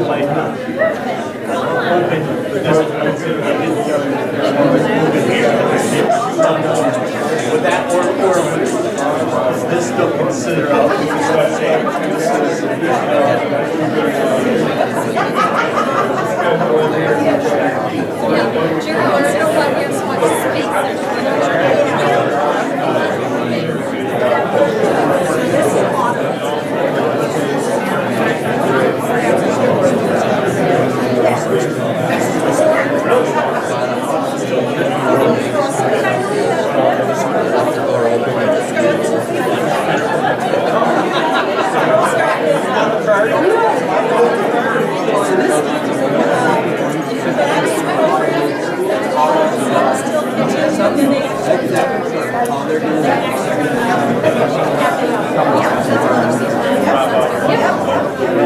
Yes, sir.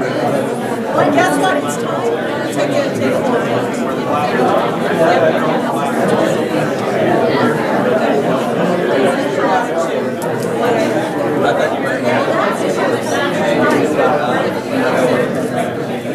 Oh, just wait till you see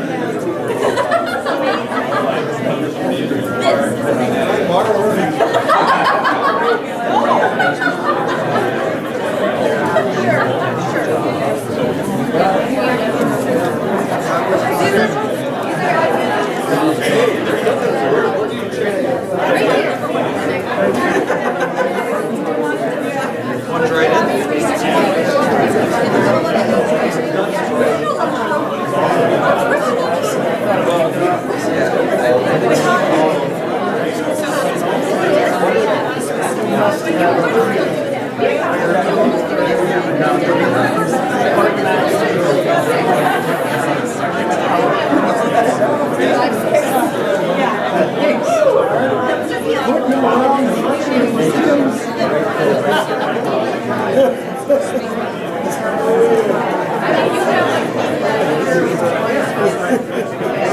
We spent 20 minutes on where the site is for this school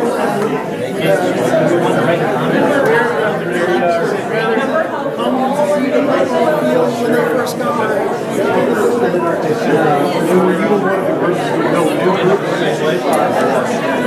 There's a little bit of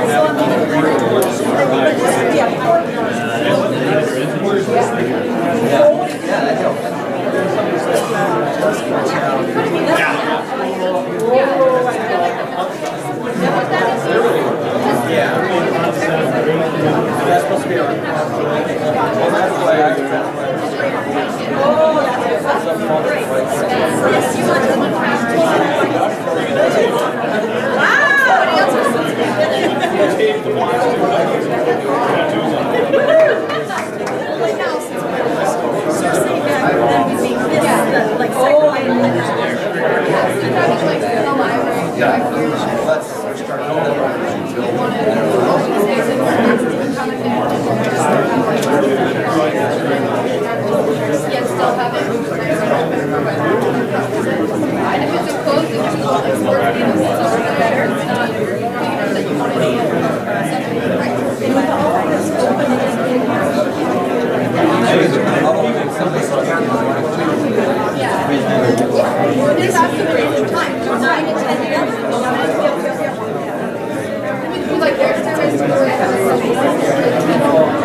Well, I think it is.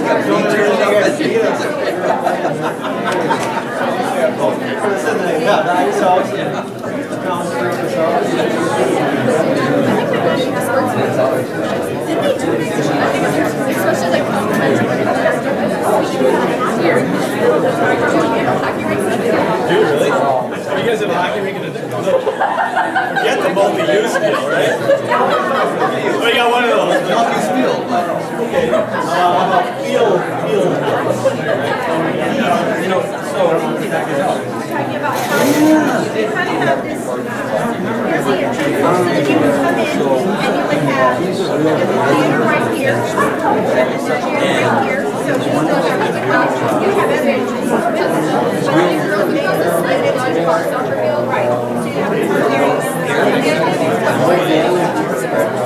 that's still accessible. Do that.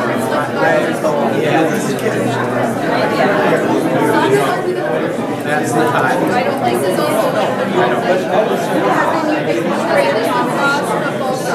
No, but it's all students can walk across the whole thing. It's very cool.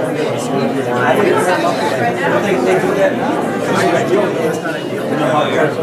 So we can't have like an open concept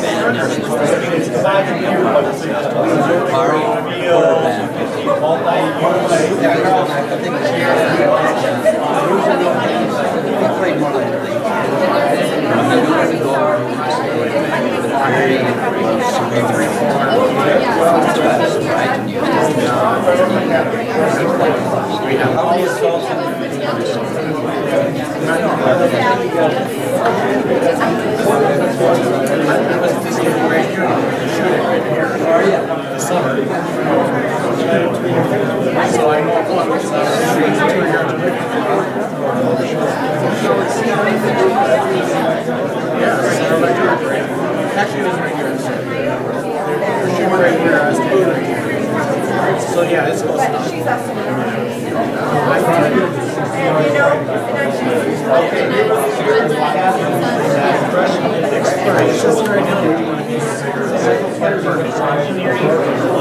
Manufacturing technology and natural resources. The third one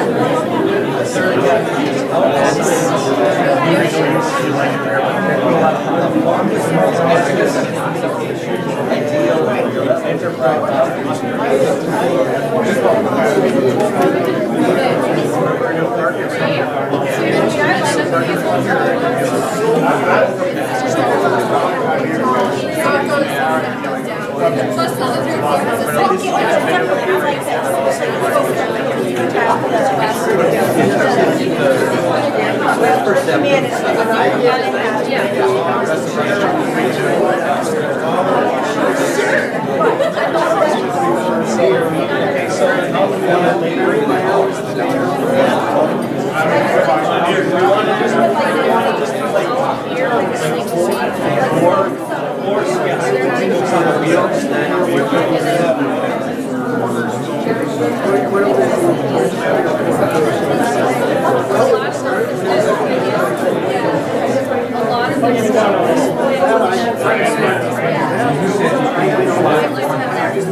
Share space. Two academies by each other.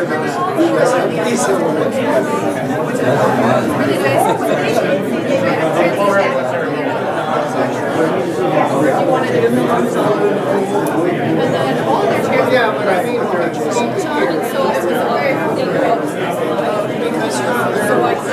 they're not.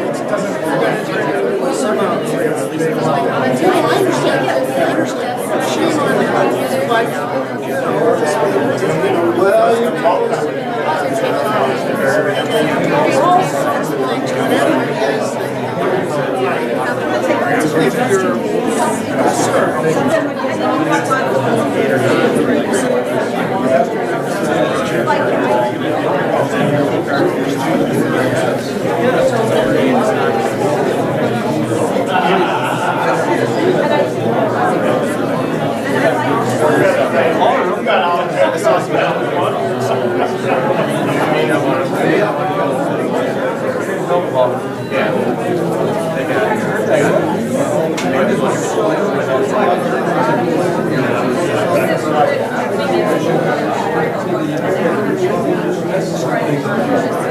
I know. What I want to know what you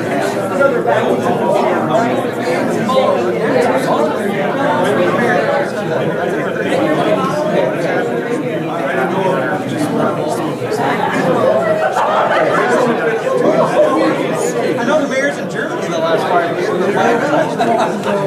My desk is 20 feet right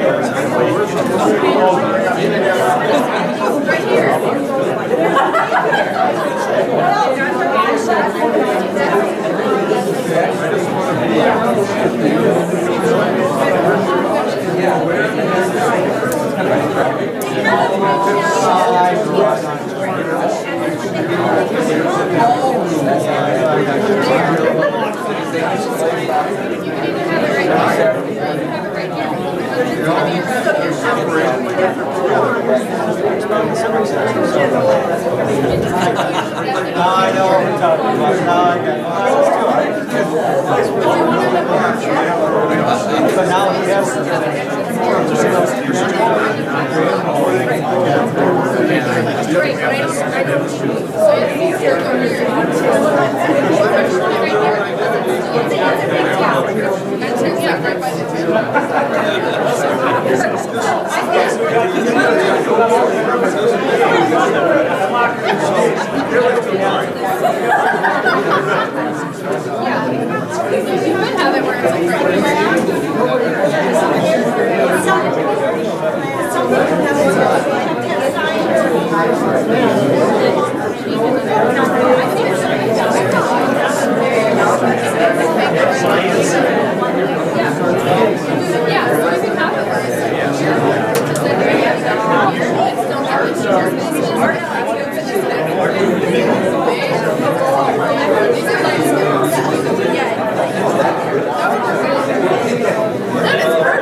So that's what we had to do, is we had to go through the office.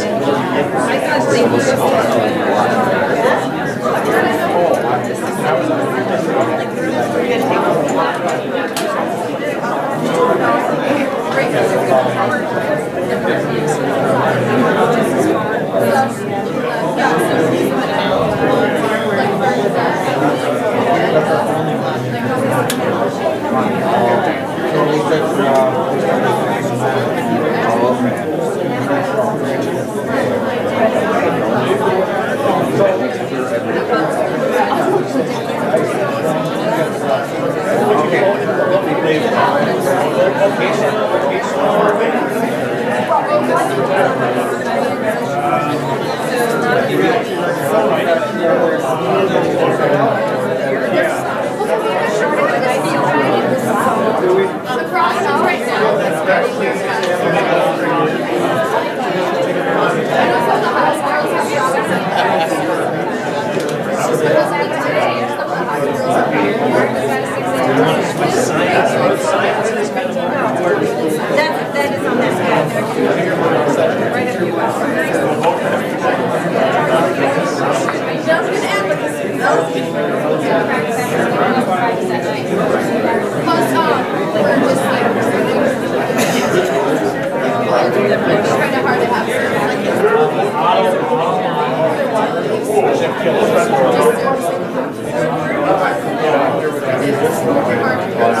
really think that that's what we need to do.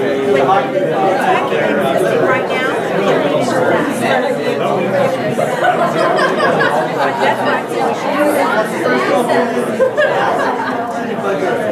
Well, I would, like I said, I graduated from trying out high school. We had a field house when I graduated. Because, and it was just, it's not bad everywhere. But it's interesting exercise.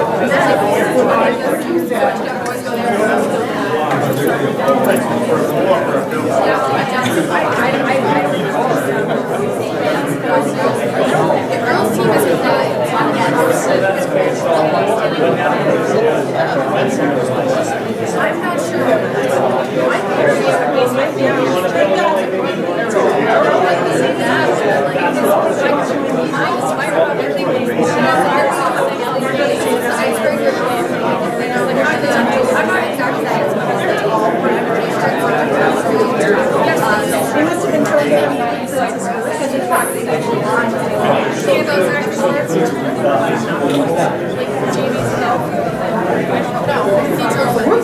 but I look at yeah.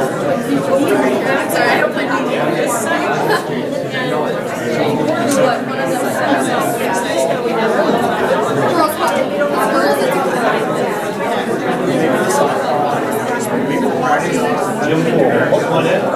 Okay, Stephanie, why do you work so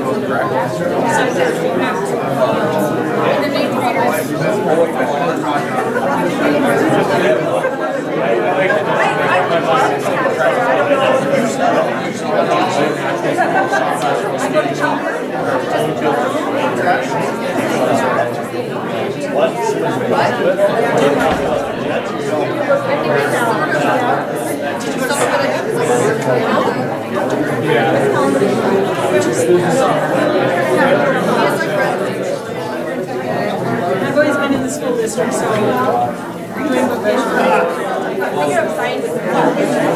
Yeah, since 2000.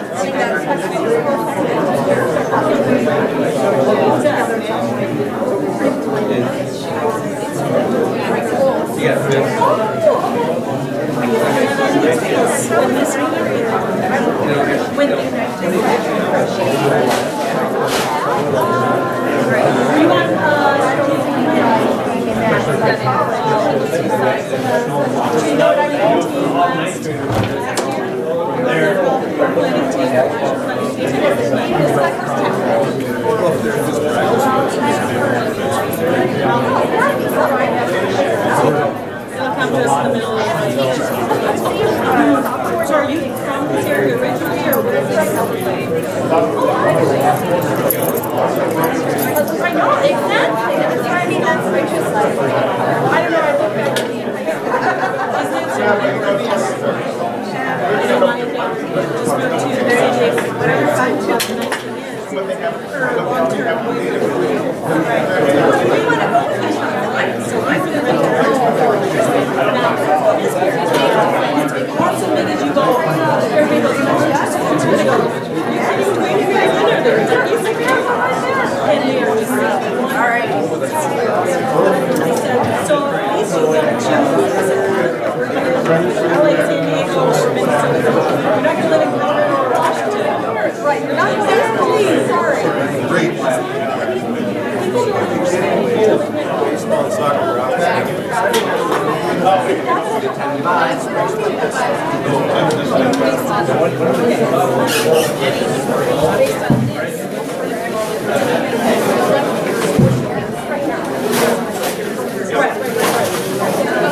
much. Thank you, Jeff. We just the next.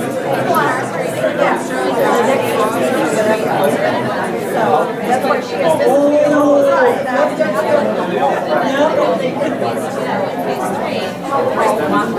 Yeah. Never stretching.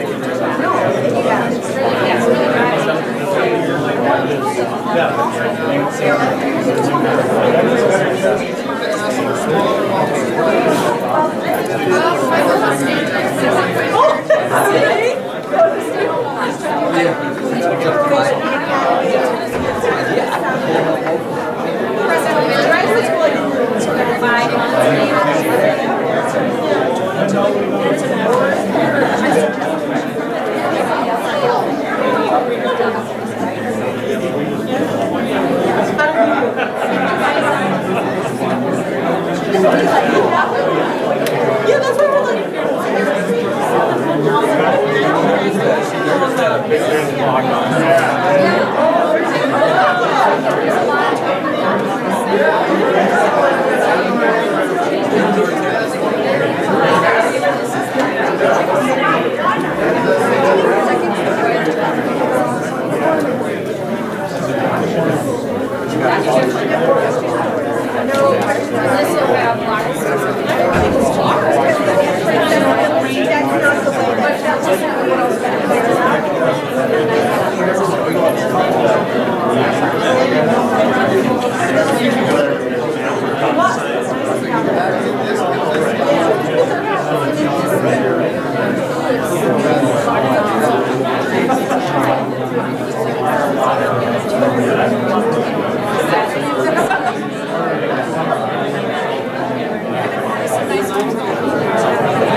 I'm working on my speaker.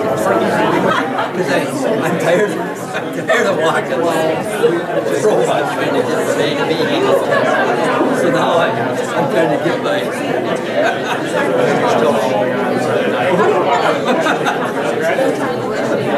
I don't think I swear. Yeah. It was so close.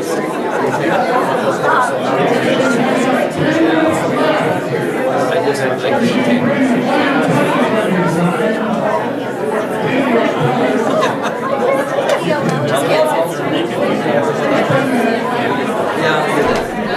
yeah.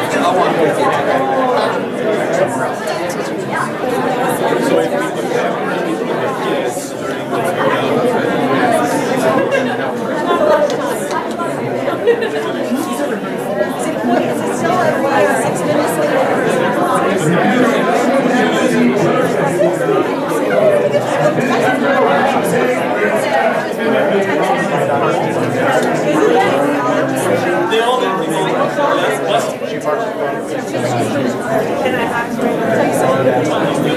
have to answer that question. If I tear it down.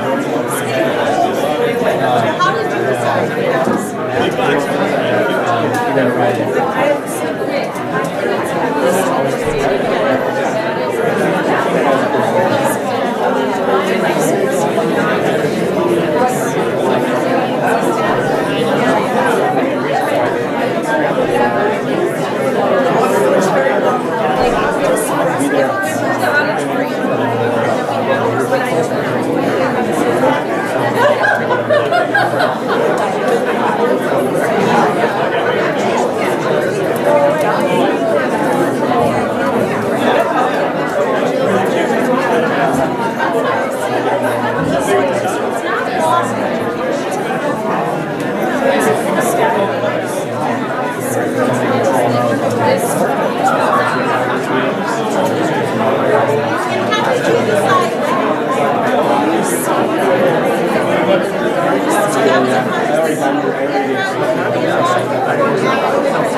Hi, sweetie.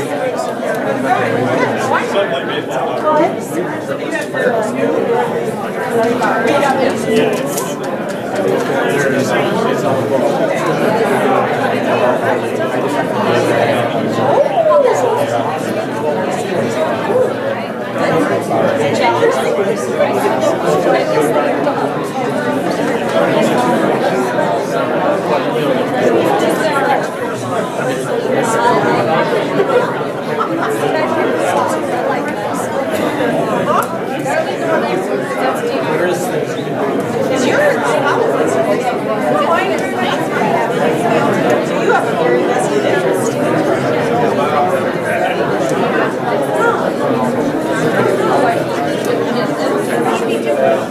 Just think about that in 2 more years, Jess. Think about that,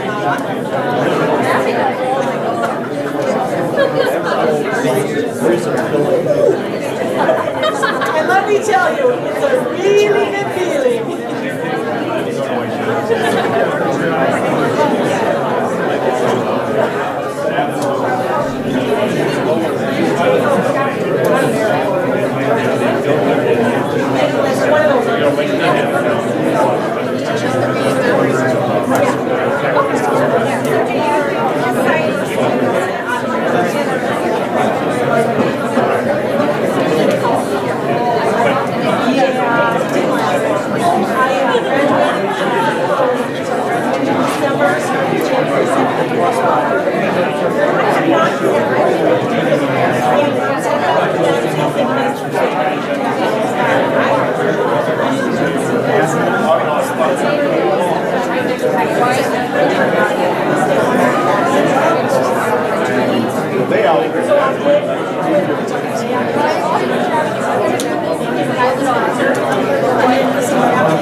Yeah.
So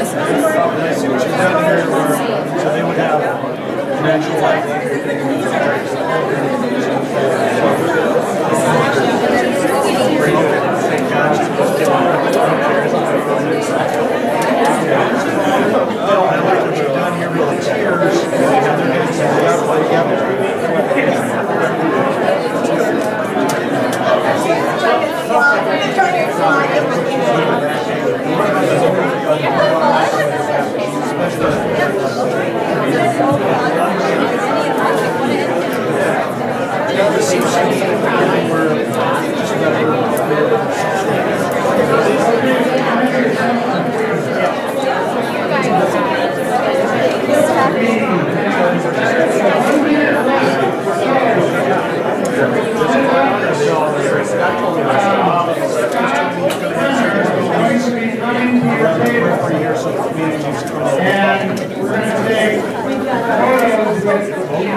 And then be thinking about who you want to present. And don't just be hooking up and sharing pictures on the big screen.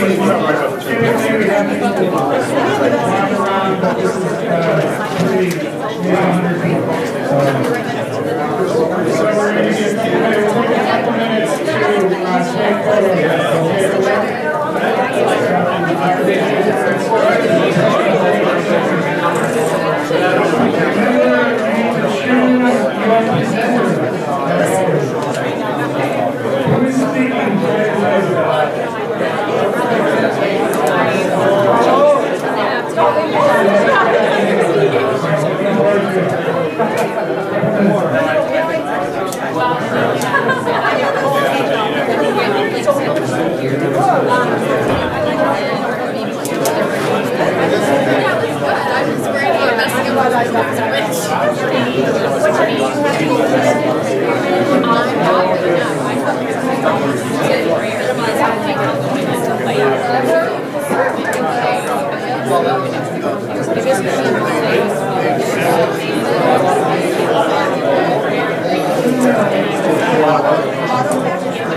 There it is.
Okay, we don't want to lose you. We're going to get started in a few seconds here. Looks like Scott is nearly one more, maybe a couple more. Good time to grab another sandwich or a water, chocolate.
presentation.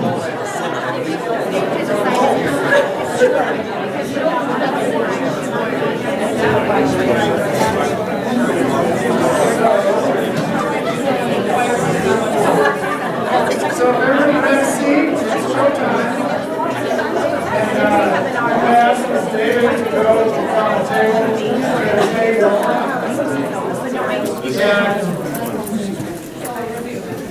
And Scott is going to be showing the images he's taken. I think this is this you guys? in order and who is your presenter? Oh. Excellent. So look at this, a collaborative presentation and 4 minutes tops. 4 minutes. Go. Okay, yeah. What is the site? Apollo site first. This is Apollo. Coming at me. So this is really just building and not other facilities. So we moved the public and student entrance to be a larger presence along, is it 12th Avenue up here? Keeping the gym, the pool, the auditorium pretty much where it is, but expanding the auditorium to build a balcony, and then we would tuck under administrative offices so they're open to this entrance where the students are coming through. We were going to keep some administrative offices in the center too, like nurses and stuff like that. Bump it up, have the bus chute come along this side, another student drop off for the bus chute here, clear sight line through the building, cafeteria, food court on the first level with a raised atrium sort of style with multi-purpose classrooms on the second level with the center open, skylight, whatever. Flexible classroom space on the back side. We were thinking about administrative offices too. This is also 2 levels. So this is kind of all going to get raised as what we were thinking of, right? We did not plan this presentation very well. And it changed from the picture. Yeah. So these are currently labeled as science classrooms, keeping them in blocks. However, I'm not good at this. I'm sorry. Student parking on this side, if I think there are already student parking on it, and faculty. Lockers are going to fit somewhere in here. And we were envisioning on this side, keeping like the industrial arts stuff on the bottom, and then having the second level be art studios with more open space. Basically, the big plan was raising the roof and getting a lot more light in this building. So. Give him a hand.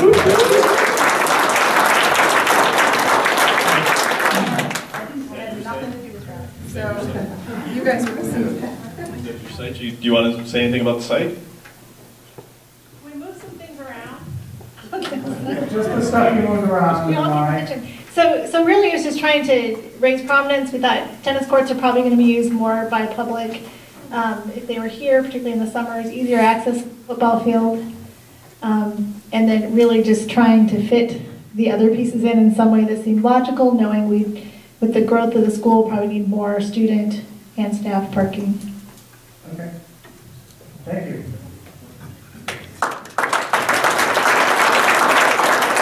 Thank you for being the first and for giving the other tables a little bit more time. Next person. And we're just going to be linear about this. Okay, we decided to work outside of the block and not use blocks.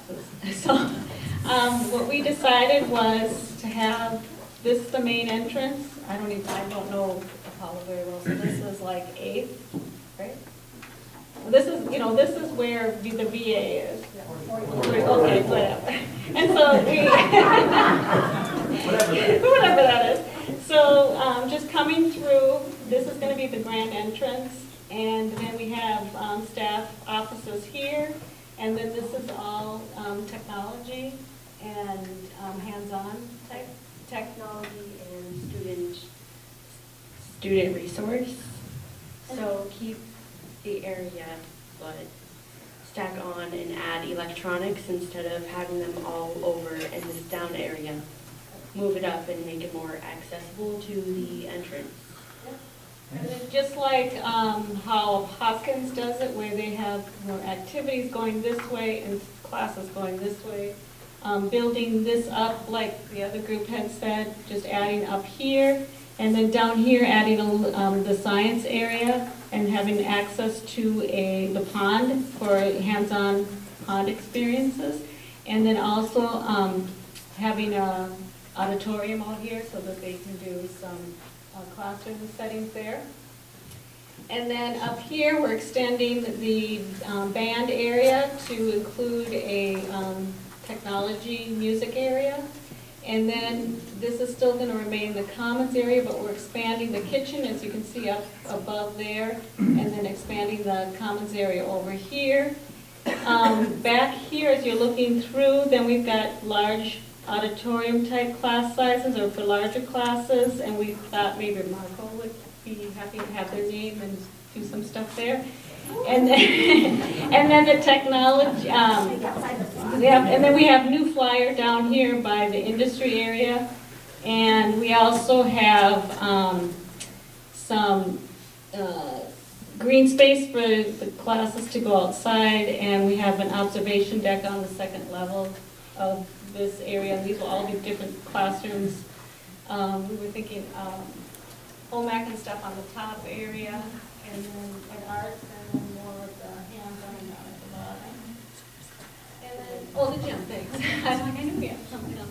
Then we have added the gym area here, and added gym, and expanded the wellness fitness area, and using the upstairs track area for walking around. Oh, yes, thank you. We have, we do have solar plants on this the new area. So all of the science related? All of the science related, it would bring the cost effective, and it would be a little bit healthier to have in the science area. Cool. Science? Any changes there? Just making sure that we had to move the parking that we have taken over here, and squeezed in some more, just a little few more parking here. Squeezed it in. And then we want to have a little courtyard right here, and then also a little area walking through so that you can come out of this area to get out to your field. Thank you. Yep.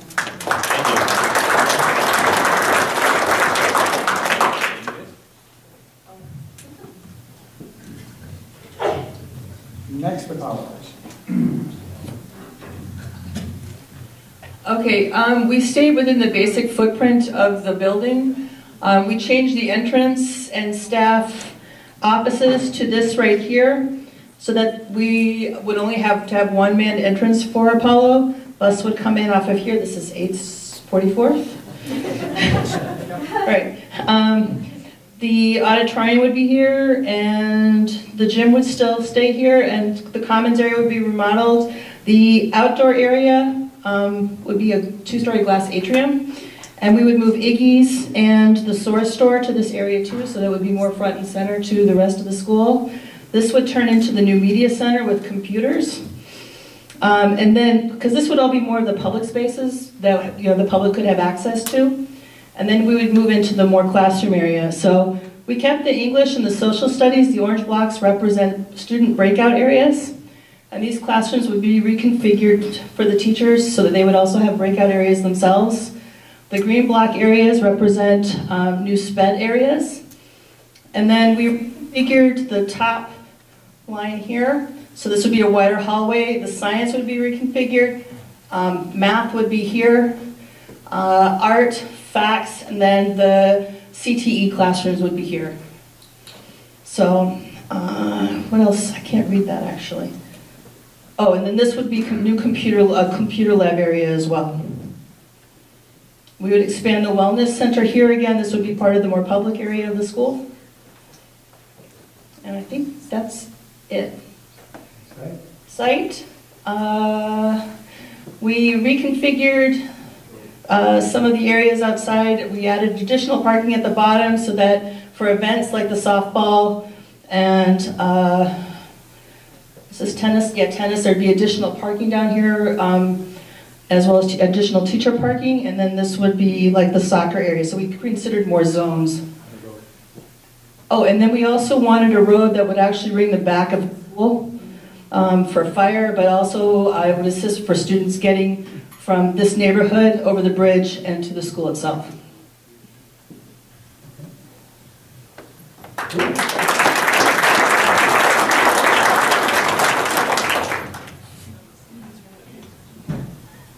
Our fourth apology.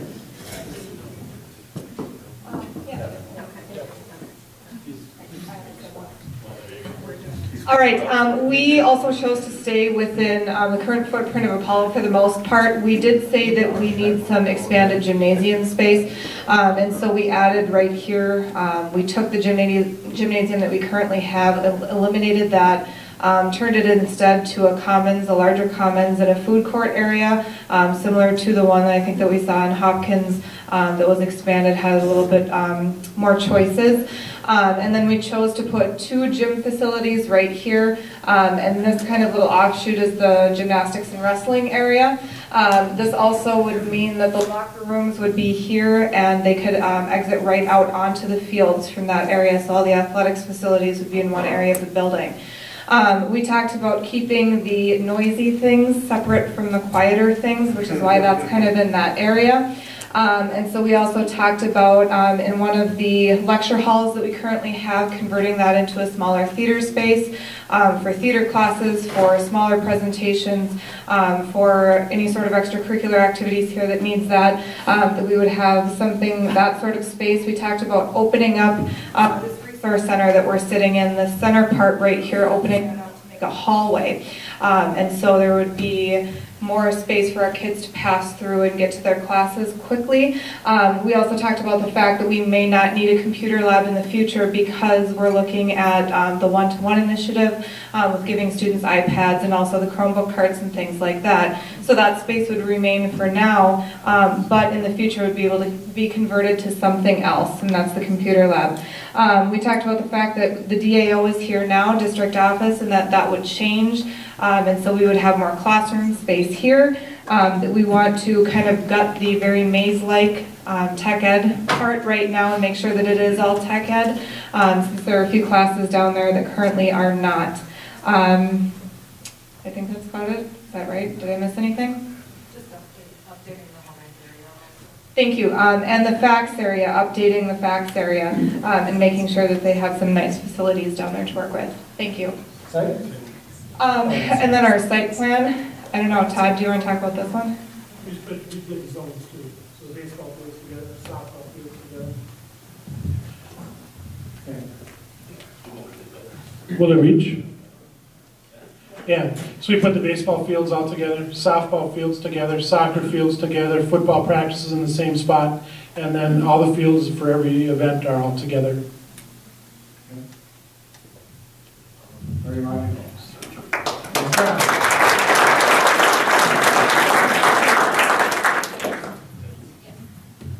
So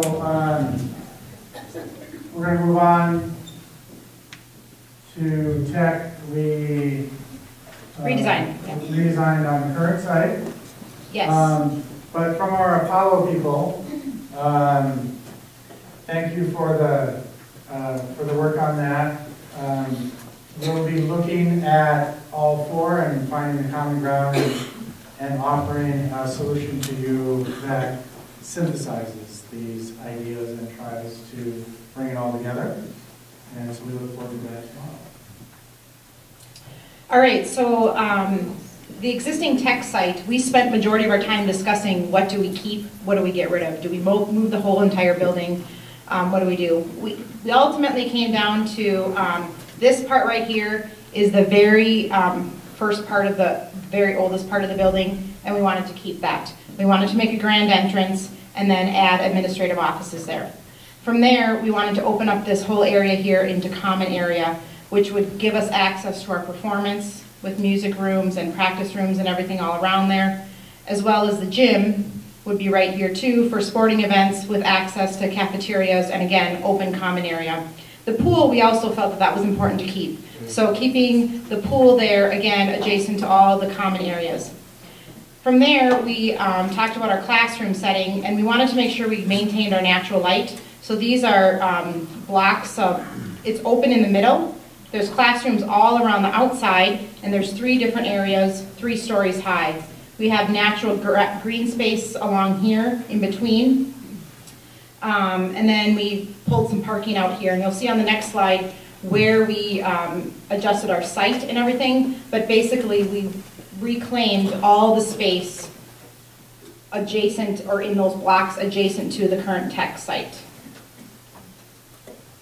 So right here is, we blocked off what we thought we would need. And again, that we estimated approximately 40 houses that we would need to acquire.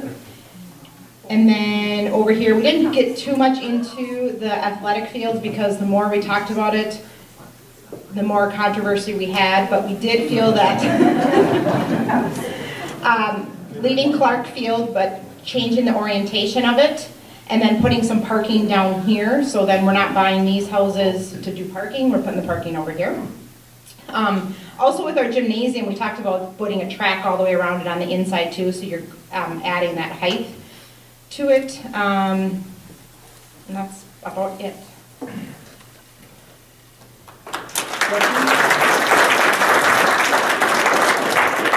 you go back for a second? I just had a question. I understand that in your proposal, this was to remain. Correct. This is existing. This is new. Yep. Is this new? That's all new. All new. Yep. That's all new. This orange, this skinny orange here, that's also existing. This is the existing. Yep. You're saying that the existing, yep, you would consider to be the historic. Yes.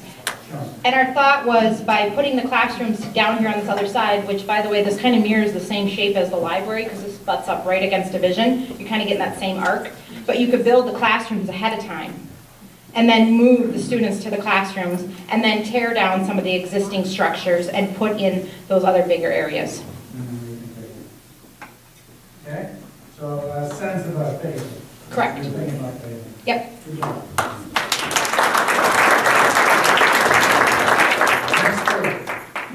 And these are more about the site configuration and the big chunks than solving the small fine grain of the program. Okay. Existing site being reconfigured, kind of the linchpin to making this whole thing work is this space here is where currently the media services building is. So that could be moved and put into the structure over with the existing tech building and create that new space here that would house the spaces we thought needed most flexible modern sites like science labs, the Performing Arts Center, and basically an Arts and Sciences Center here. This part, it's a little hard to tell here, but creates a bridge and the bus chute would go underneath here and to create a covered bus space where kids could get off the bus. The other part that makes this work is to have a partnership with the city that would create a parking deck across from the library to create more downtown parking, more library parking, and more tech parking, and then create a pedestrian bridge across Division Street that would link this over to here. This part of the building could begin and be ready for student occupation while everybody's going to school over here like they always have. Then we could move kids over here and begin work on the original, what's currently there. What's currently there, we want to, again, just like the first group, keep the important historic part of the building, the 1917, 1938 parts. And then on the back, where currently the bus chute runs down here, could be demolished and recreated into wings here. This is about where the cafeteria is, so we're thinking we could have tech ed classes down here with culinary arts and other tech ed spaces along here. And this is more of the original part where the theater is, and we thought the original theater could be opened up, creating, going toward the ceiling and creating more open space that could be ringed by catwalks, and then put glass walls on the rooms that currently surround here to create that light open space. And then we can reconfigure, so we were going to have the science and arts over here, and in the traditional part where you need a little bit less of that flexibility, you could keep your math and your language classes and do a lot with furniture in there to make the spaces more flexible. In terms of the site, we've already talked about the parking, but the Clark Field, there's a proposal on the table already that showed how Clark Field could be reused for football, lacrosse, and soccer. And then part of this, it's not on the map, but to continue working with South Junior High, which is really not that far away, for the baseball fields, for track, etc., to make this work. So the key things that we were looking at, as he said, were preserving the historical aspect of the 1917 part, but then adding the community spaces that would welcome people in. So this would have the walking track, the football, the soccer. In addition to the things that he mentioned, there's this awkward little parking lot down in the front corner, and we talked about, that's down where the gym and the pool and things are, and we talked about making a fitness facility that would also be available for the public to use. So again, that brings that whole community in, as well as providing state-of-the-art spaces for the students and the athletes, student athletes. How many houses did you acquire? Our goal was not to acquire any houses, and that was why we are recommending the parking ramp across. We were talking about when we have 10,000 people down here for Summertime by George, we find a way to make it work, so we should be able to get 1,300 students, faculty, and staff down here in some way without wiping out homes and dislocating families. And how much of the existing building is safe? So this is all existing building, but where the, I guess the last addition was, The other side of the walkway? the skywalk area, all of that gets leveled. The west wing that was put up in the 60s. West wing, is that what, the west wing gets leveled? Where the current cafeteria is kind of up for grabs. Yeah, that's, up for grabs as design requires.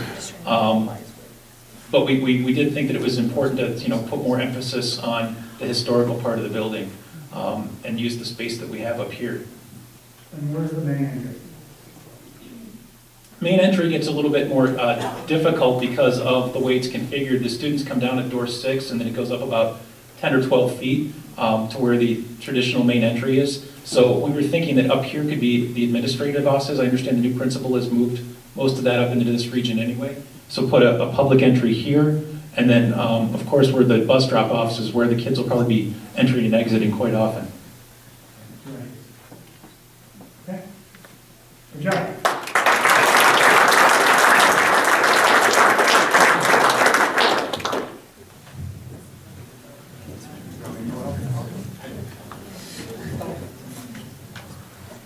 Okay, the first thing we wanted to show you was really how similar the ALEC footprint was to Tech, size-wise.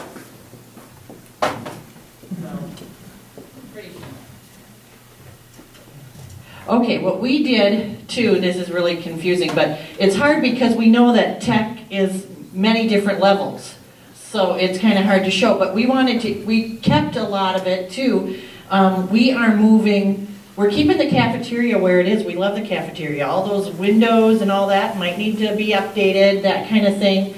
And we're keeping the gym and the pool, but where the music was over there, that's going to be new locker rooms and things like that. Then we are keeping the old building over here. This whole thing is going to become a new auditorium with music rooms.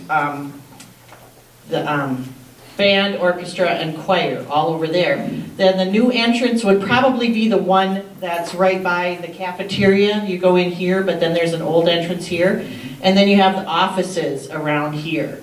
So the public would come in here, parents and stuff, and find the offices here, and they come into a commons area. Nobody told us we couldn't do this, take the middle of the building out. So we took the middle of the building out, and we have commons area and an atrium, and then technology and media over here.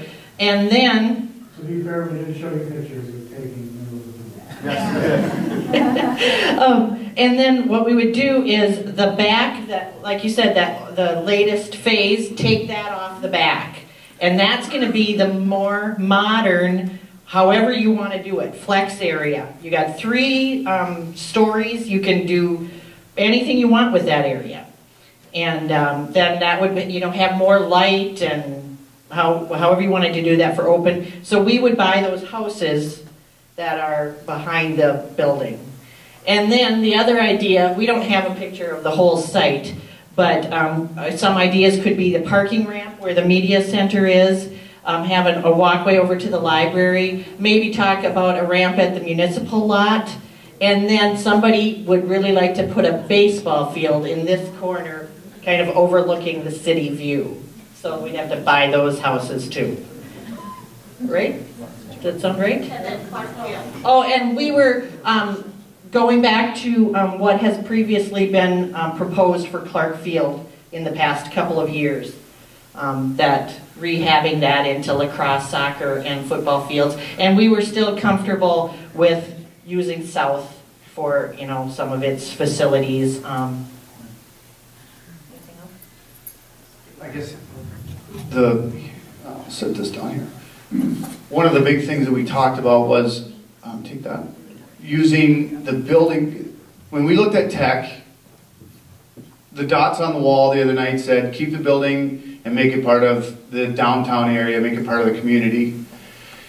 With this building, like the lunchroom talked about the building being in somewhat of an L shape with atrium on this side overlooking downtown, so we'd see, Falcon National Bank building would be back there, Los Saint Germain building would be back there. There'd actually be a skyline to look out on. St. Mary's Cathedral would be back there downtown. I mean, this would be a tremendous view of the downtown area as well as Lake George. The baseball field idea was, you know, Tech doesn't have a baseball field. There's a long way to go. That could be something extremely unique to this city and to this school to have a baseball field like that with a skyline. It doesn't have to be a huge baseball field, but something to kind of create a landmark field in the downtown to really make it part of the community. Imagine a Little League tournaments down there. You know, how much fun would the kids have playing baseball in a really neat baseball facility with a skyline. But that part of the goal was to create this facility so that the facade was overlooking the city in Lake George to really merge the two together instead of just the building. Is that, what's the monument there? The sculpture? Is that a cherished, is that something?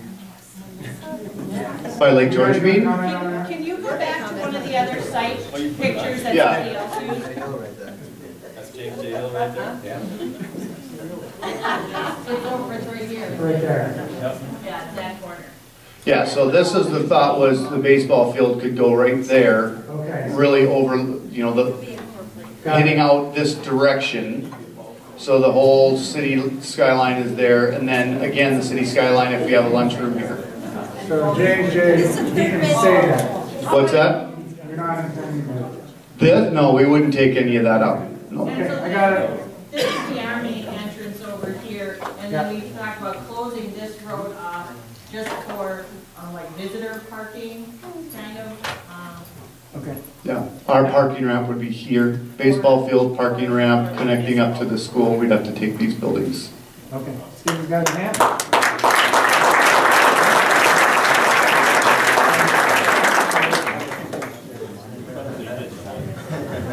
I'm really excited about this one. We took a slightly different approach. That's the whole idea.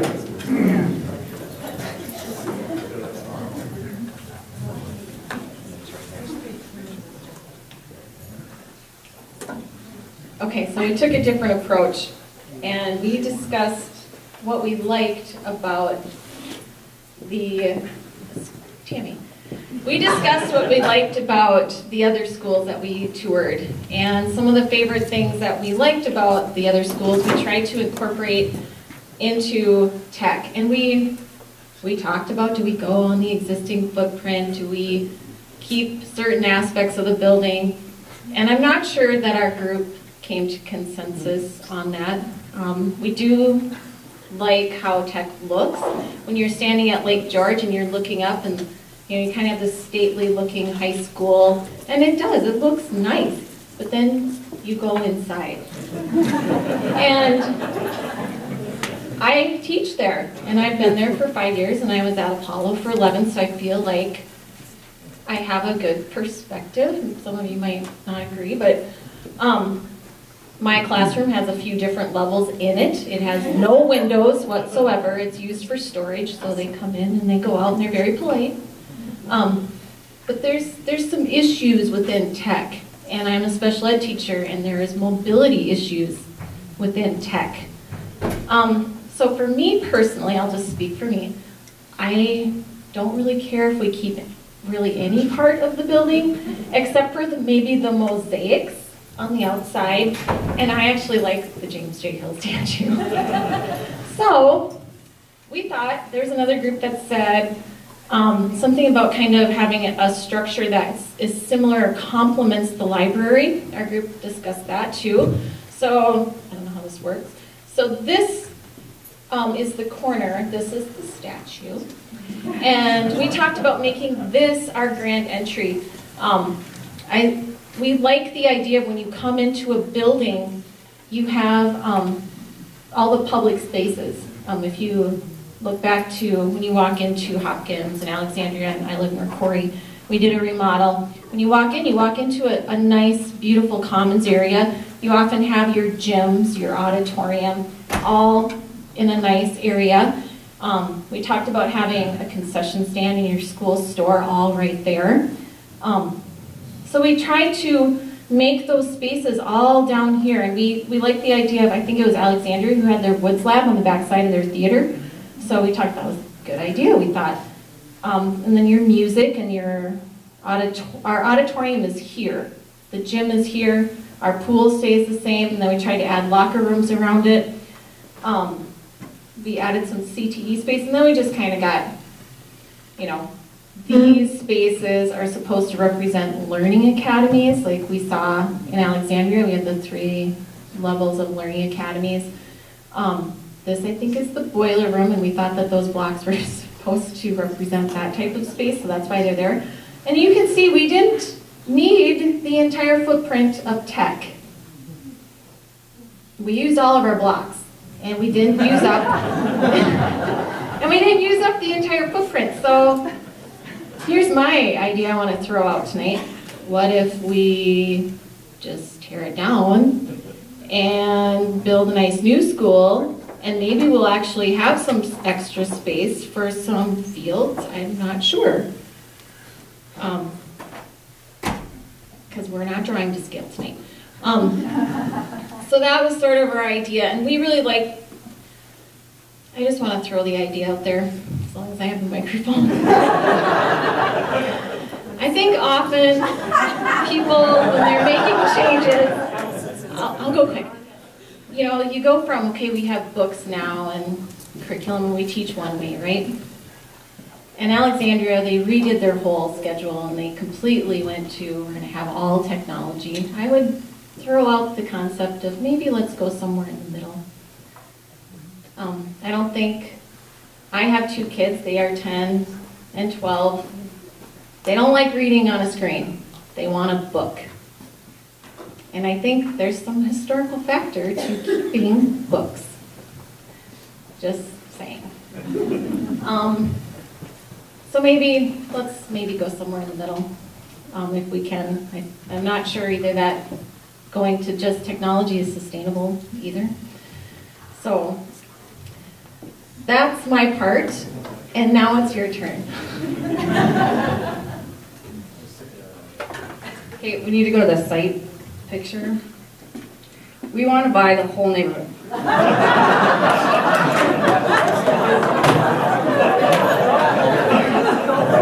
Basically what we're doing is, this is the west building, we're going to tear that down and then just build onto it.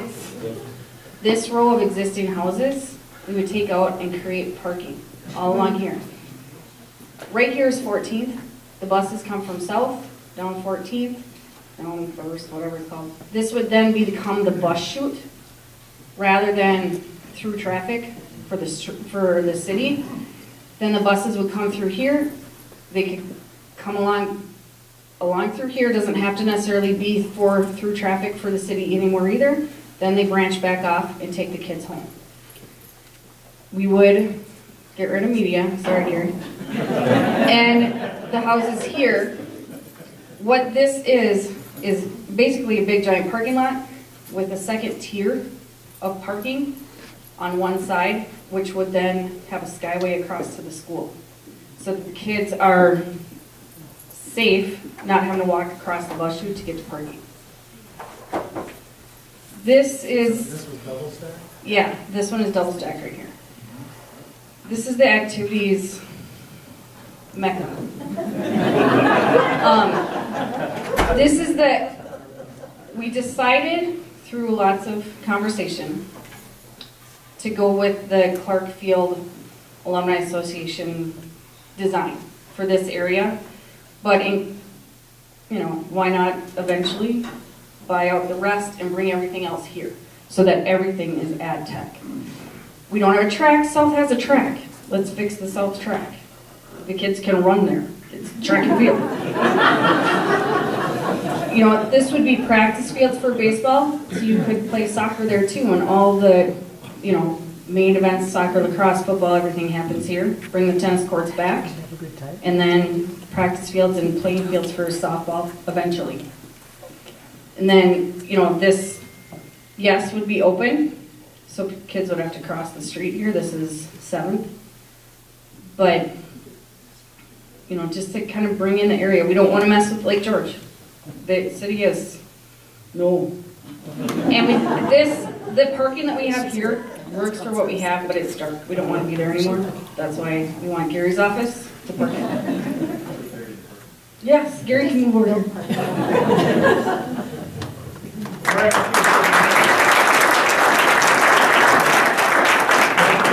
How much you would have to take to accommodate the program.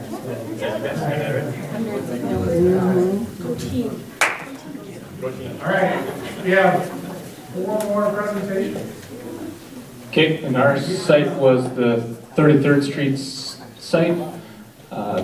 So first off, we've got the new interchange that's just been built up here. Our main access comes off County Road 74. I had a little discussion on how the whole site lays out. Biggest driver was siting the school so that we had views of our natural features off to the sides here. So the woods and the stream all be visible from the classrooms. With the football stadium out here towards the road, and then being able to fit all the fields that we were allowed to fit on there. Other feature off to the side here that isn't shown would be the Nina Creek Regional Park. It's another feature that's available adjacent here that Matt can speak more to some of the plans that are there, but that's probably a big asset to this that's not shown on here. With future access possibly to 40th Street, either through the park. And then we're also showing a walking trail around the whole site as well.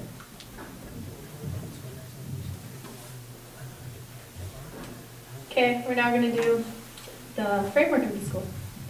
So we set up the school so that the outer ring was 3 stories, and then working in, so this was 2 stories.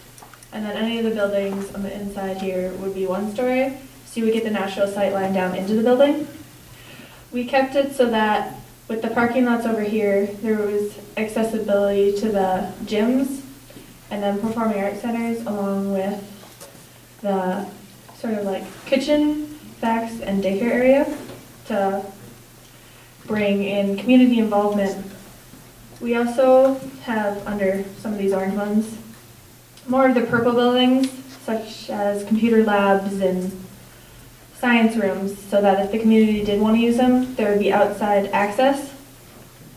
The auto lot we put back here, and there's also a small parking lot to show that the auto kids could park back here and have kind of their own access into it without having to bring all of it out to other areas where it might get damaged.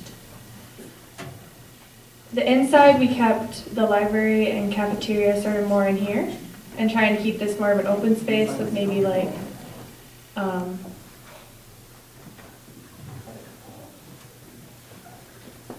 with like a glass ceiling maybe covering it. This would be an atrium. This would be where administration would be located, sort of to watch the main entrance as people would come in and exit the building. We also have another block of administration over here, just to divide and conquer.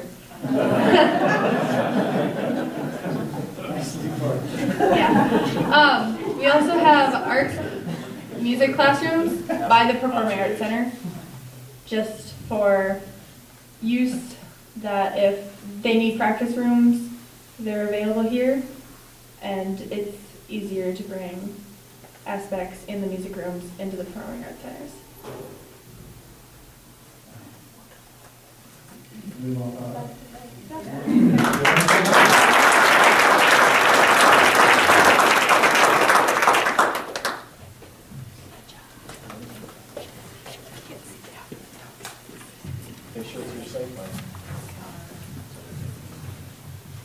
That's not our site.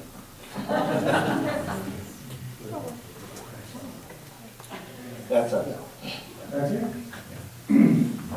Yeah. Okay, this is the St. Augustus site, and this is the south 115 and 74, 136. Okay, well, we oriented the building to the southeast, keeping the parking lot in from the entrance here, and kept this road here to this farmhouse, and all of our lowland areas are out here for the mitigation of swampland and everything. We just stayed within this perimeter here, and put our soccer fields to the other side of the road and grouped them together, as well as our softball fields here. And then our baseball fields would be orientated out toward the north with an additional parking lot. Our tennis courts over here, and of course our football field here would be along the main south road, orientating it so that the sun would be coming from the southwest and into the visitor's eyes.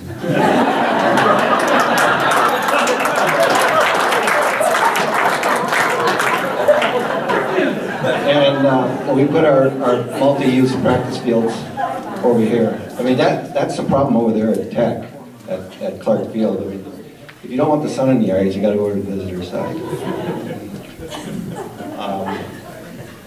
So that's pretty much it. We pretty much use as much of the site as we could. It's very spacious.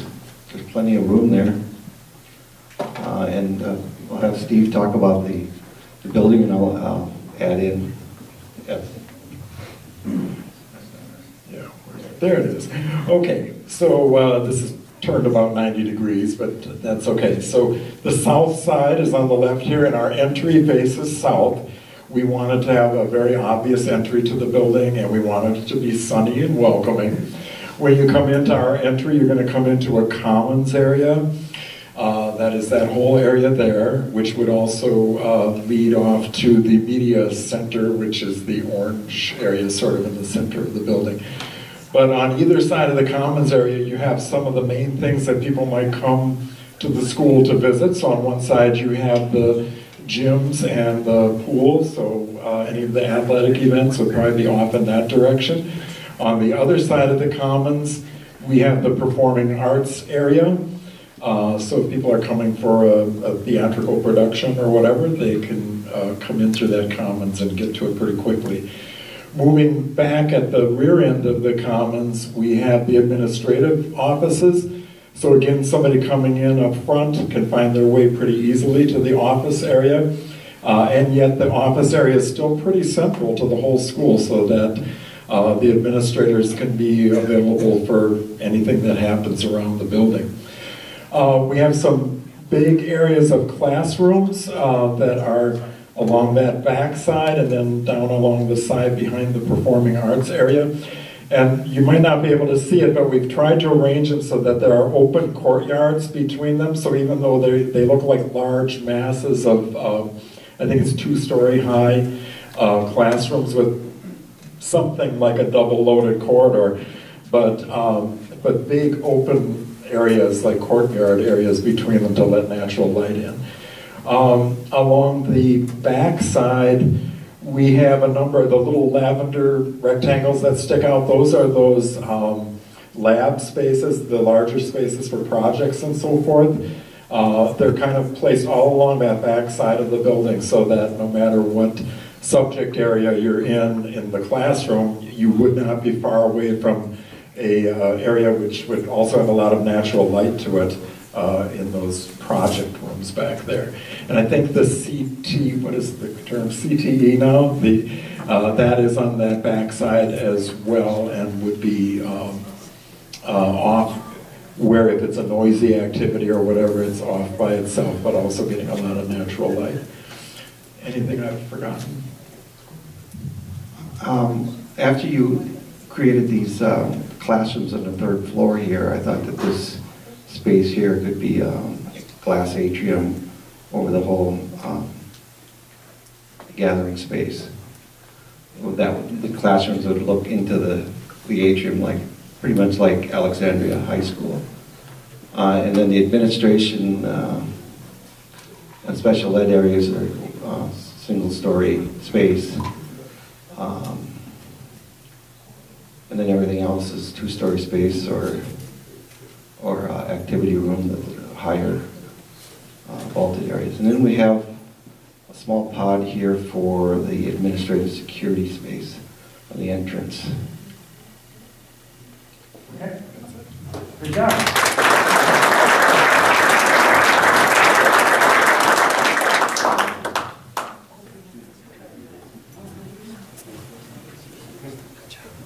Can we do the site picture, please? We're going to bounce around a little. We're back to the 33rd location. 33rd is here. And we had contemplated on the location, physical location of the school. We initially wanted it right as you came in off of 75. But the more we talked about it, we wanted it closer off to the Neenah City Park that's being proposed by the city. And with that, you'd come in here, talked about the flow of the bus chute, this side, keeping all this area undeveloped. So you have the green space looking out to the park with all of the parking here and the sports complex this direction. We essentially used what Matt had shared in the park. There's 4 softball fields as well as 4 soccer fields. We'd move those over there if by chance that park did go through. We have ample amount of space here near the entrance as you come in. So mixed use and a lot of flexibility.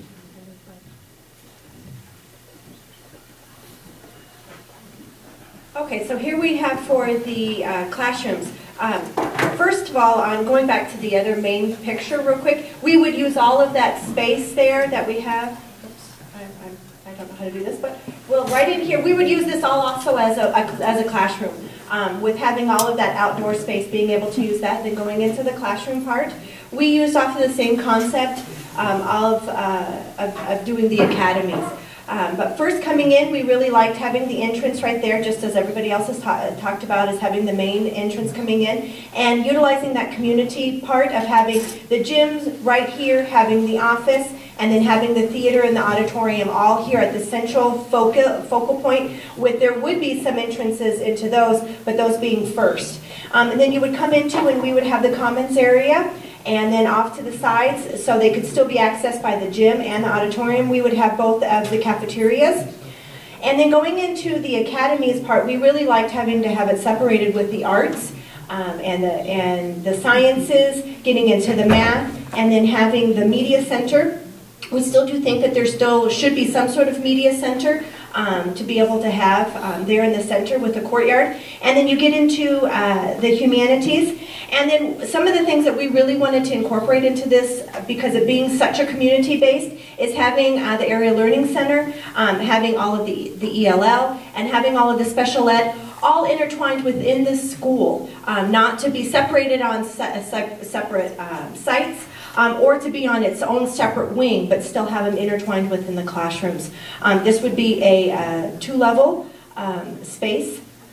I think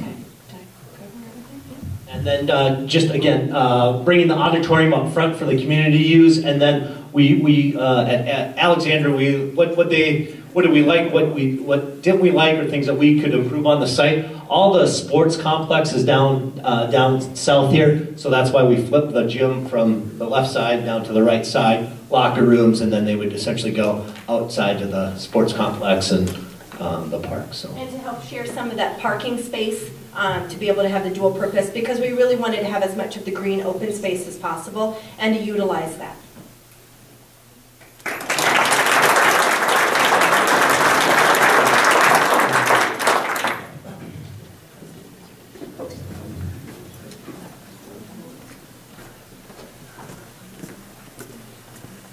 Go to the aerial view. Okay, Jerry wanted to have the football field, soccer field to be the hub of the whole blueprint here. Thanks, Jerry. This is the St. Augustus site, 115 and 136, James J. Hill, right there. Yeah. All right. And if you've been to Farmington High School, actually, their football field, soccer stadium is right off of the commons.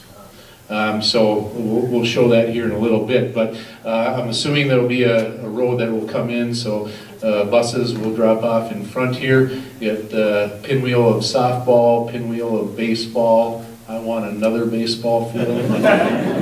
Got ample parking right next to the not only the stadium, but the school itself, as well as on the other side.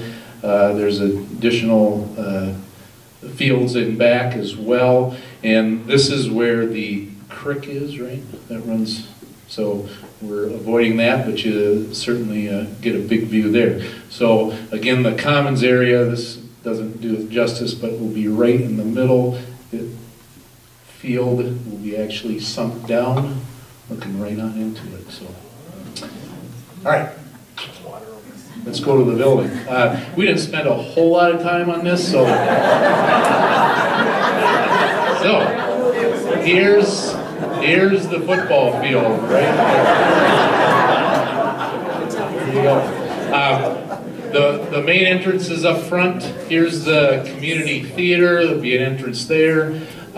We have the gym area, workout facility for community entrance, pool for community entrance. This is where the parking lot would be over on this side as well. So basically athletic indoor area right over here. Main offices in this area, and then the classrooms run back in here. Again, we didn't get into specifics. We figured tech ed, IT stuff would be in the back here, along with any maintenance facilities there. So, I know I'm out of time, but that's what it looks like.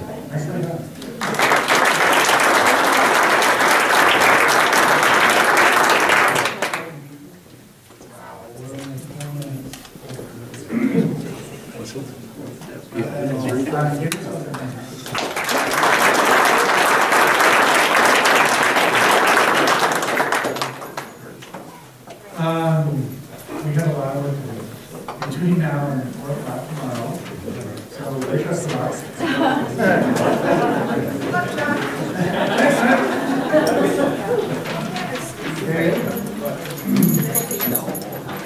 We'll be working in Dave's office tomorrow,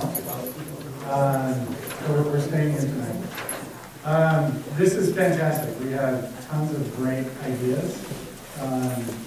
I'm pretty sure there's some common ground in here. and I'm pretty sure that we're going to find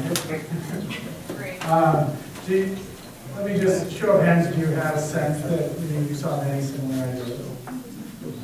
Yeah, so I think it's really interesting. I think we'll have, we're really excited about our day tomorrow, and we're excited to share with you our thoughts about what we think you might be interested in on those three sites. So we look forward to it. You guys take care tonight. Sleep well. Get ready to come back and do some good work. And we'll see you tomorrow. Thanks for being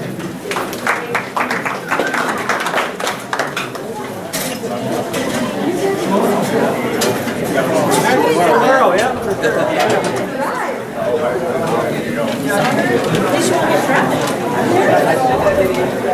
You gotta look at that glass on the wall. Yeah, there you go. Yeah, she's good.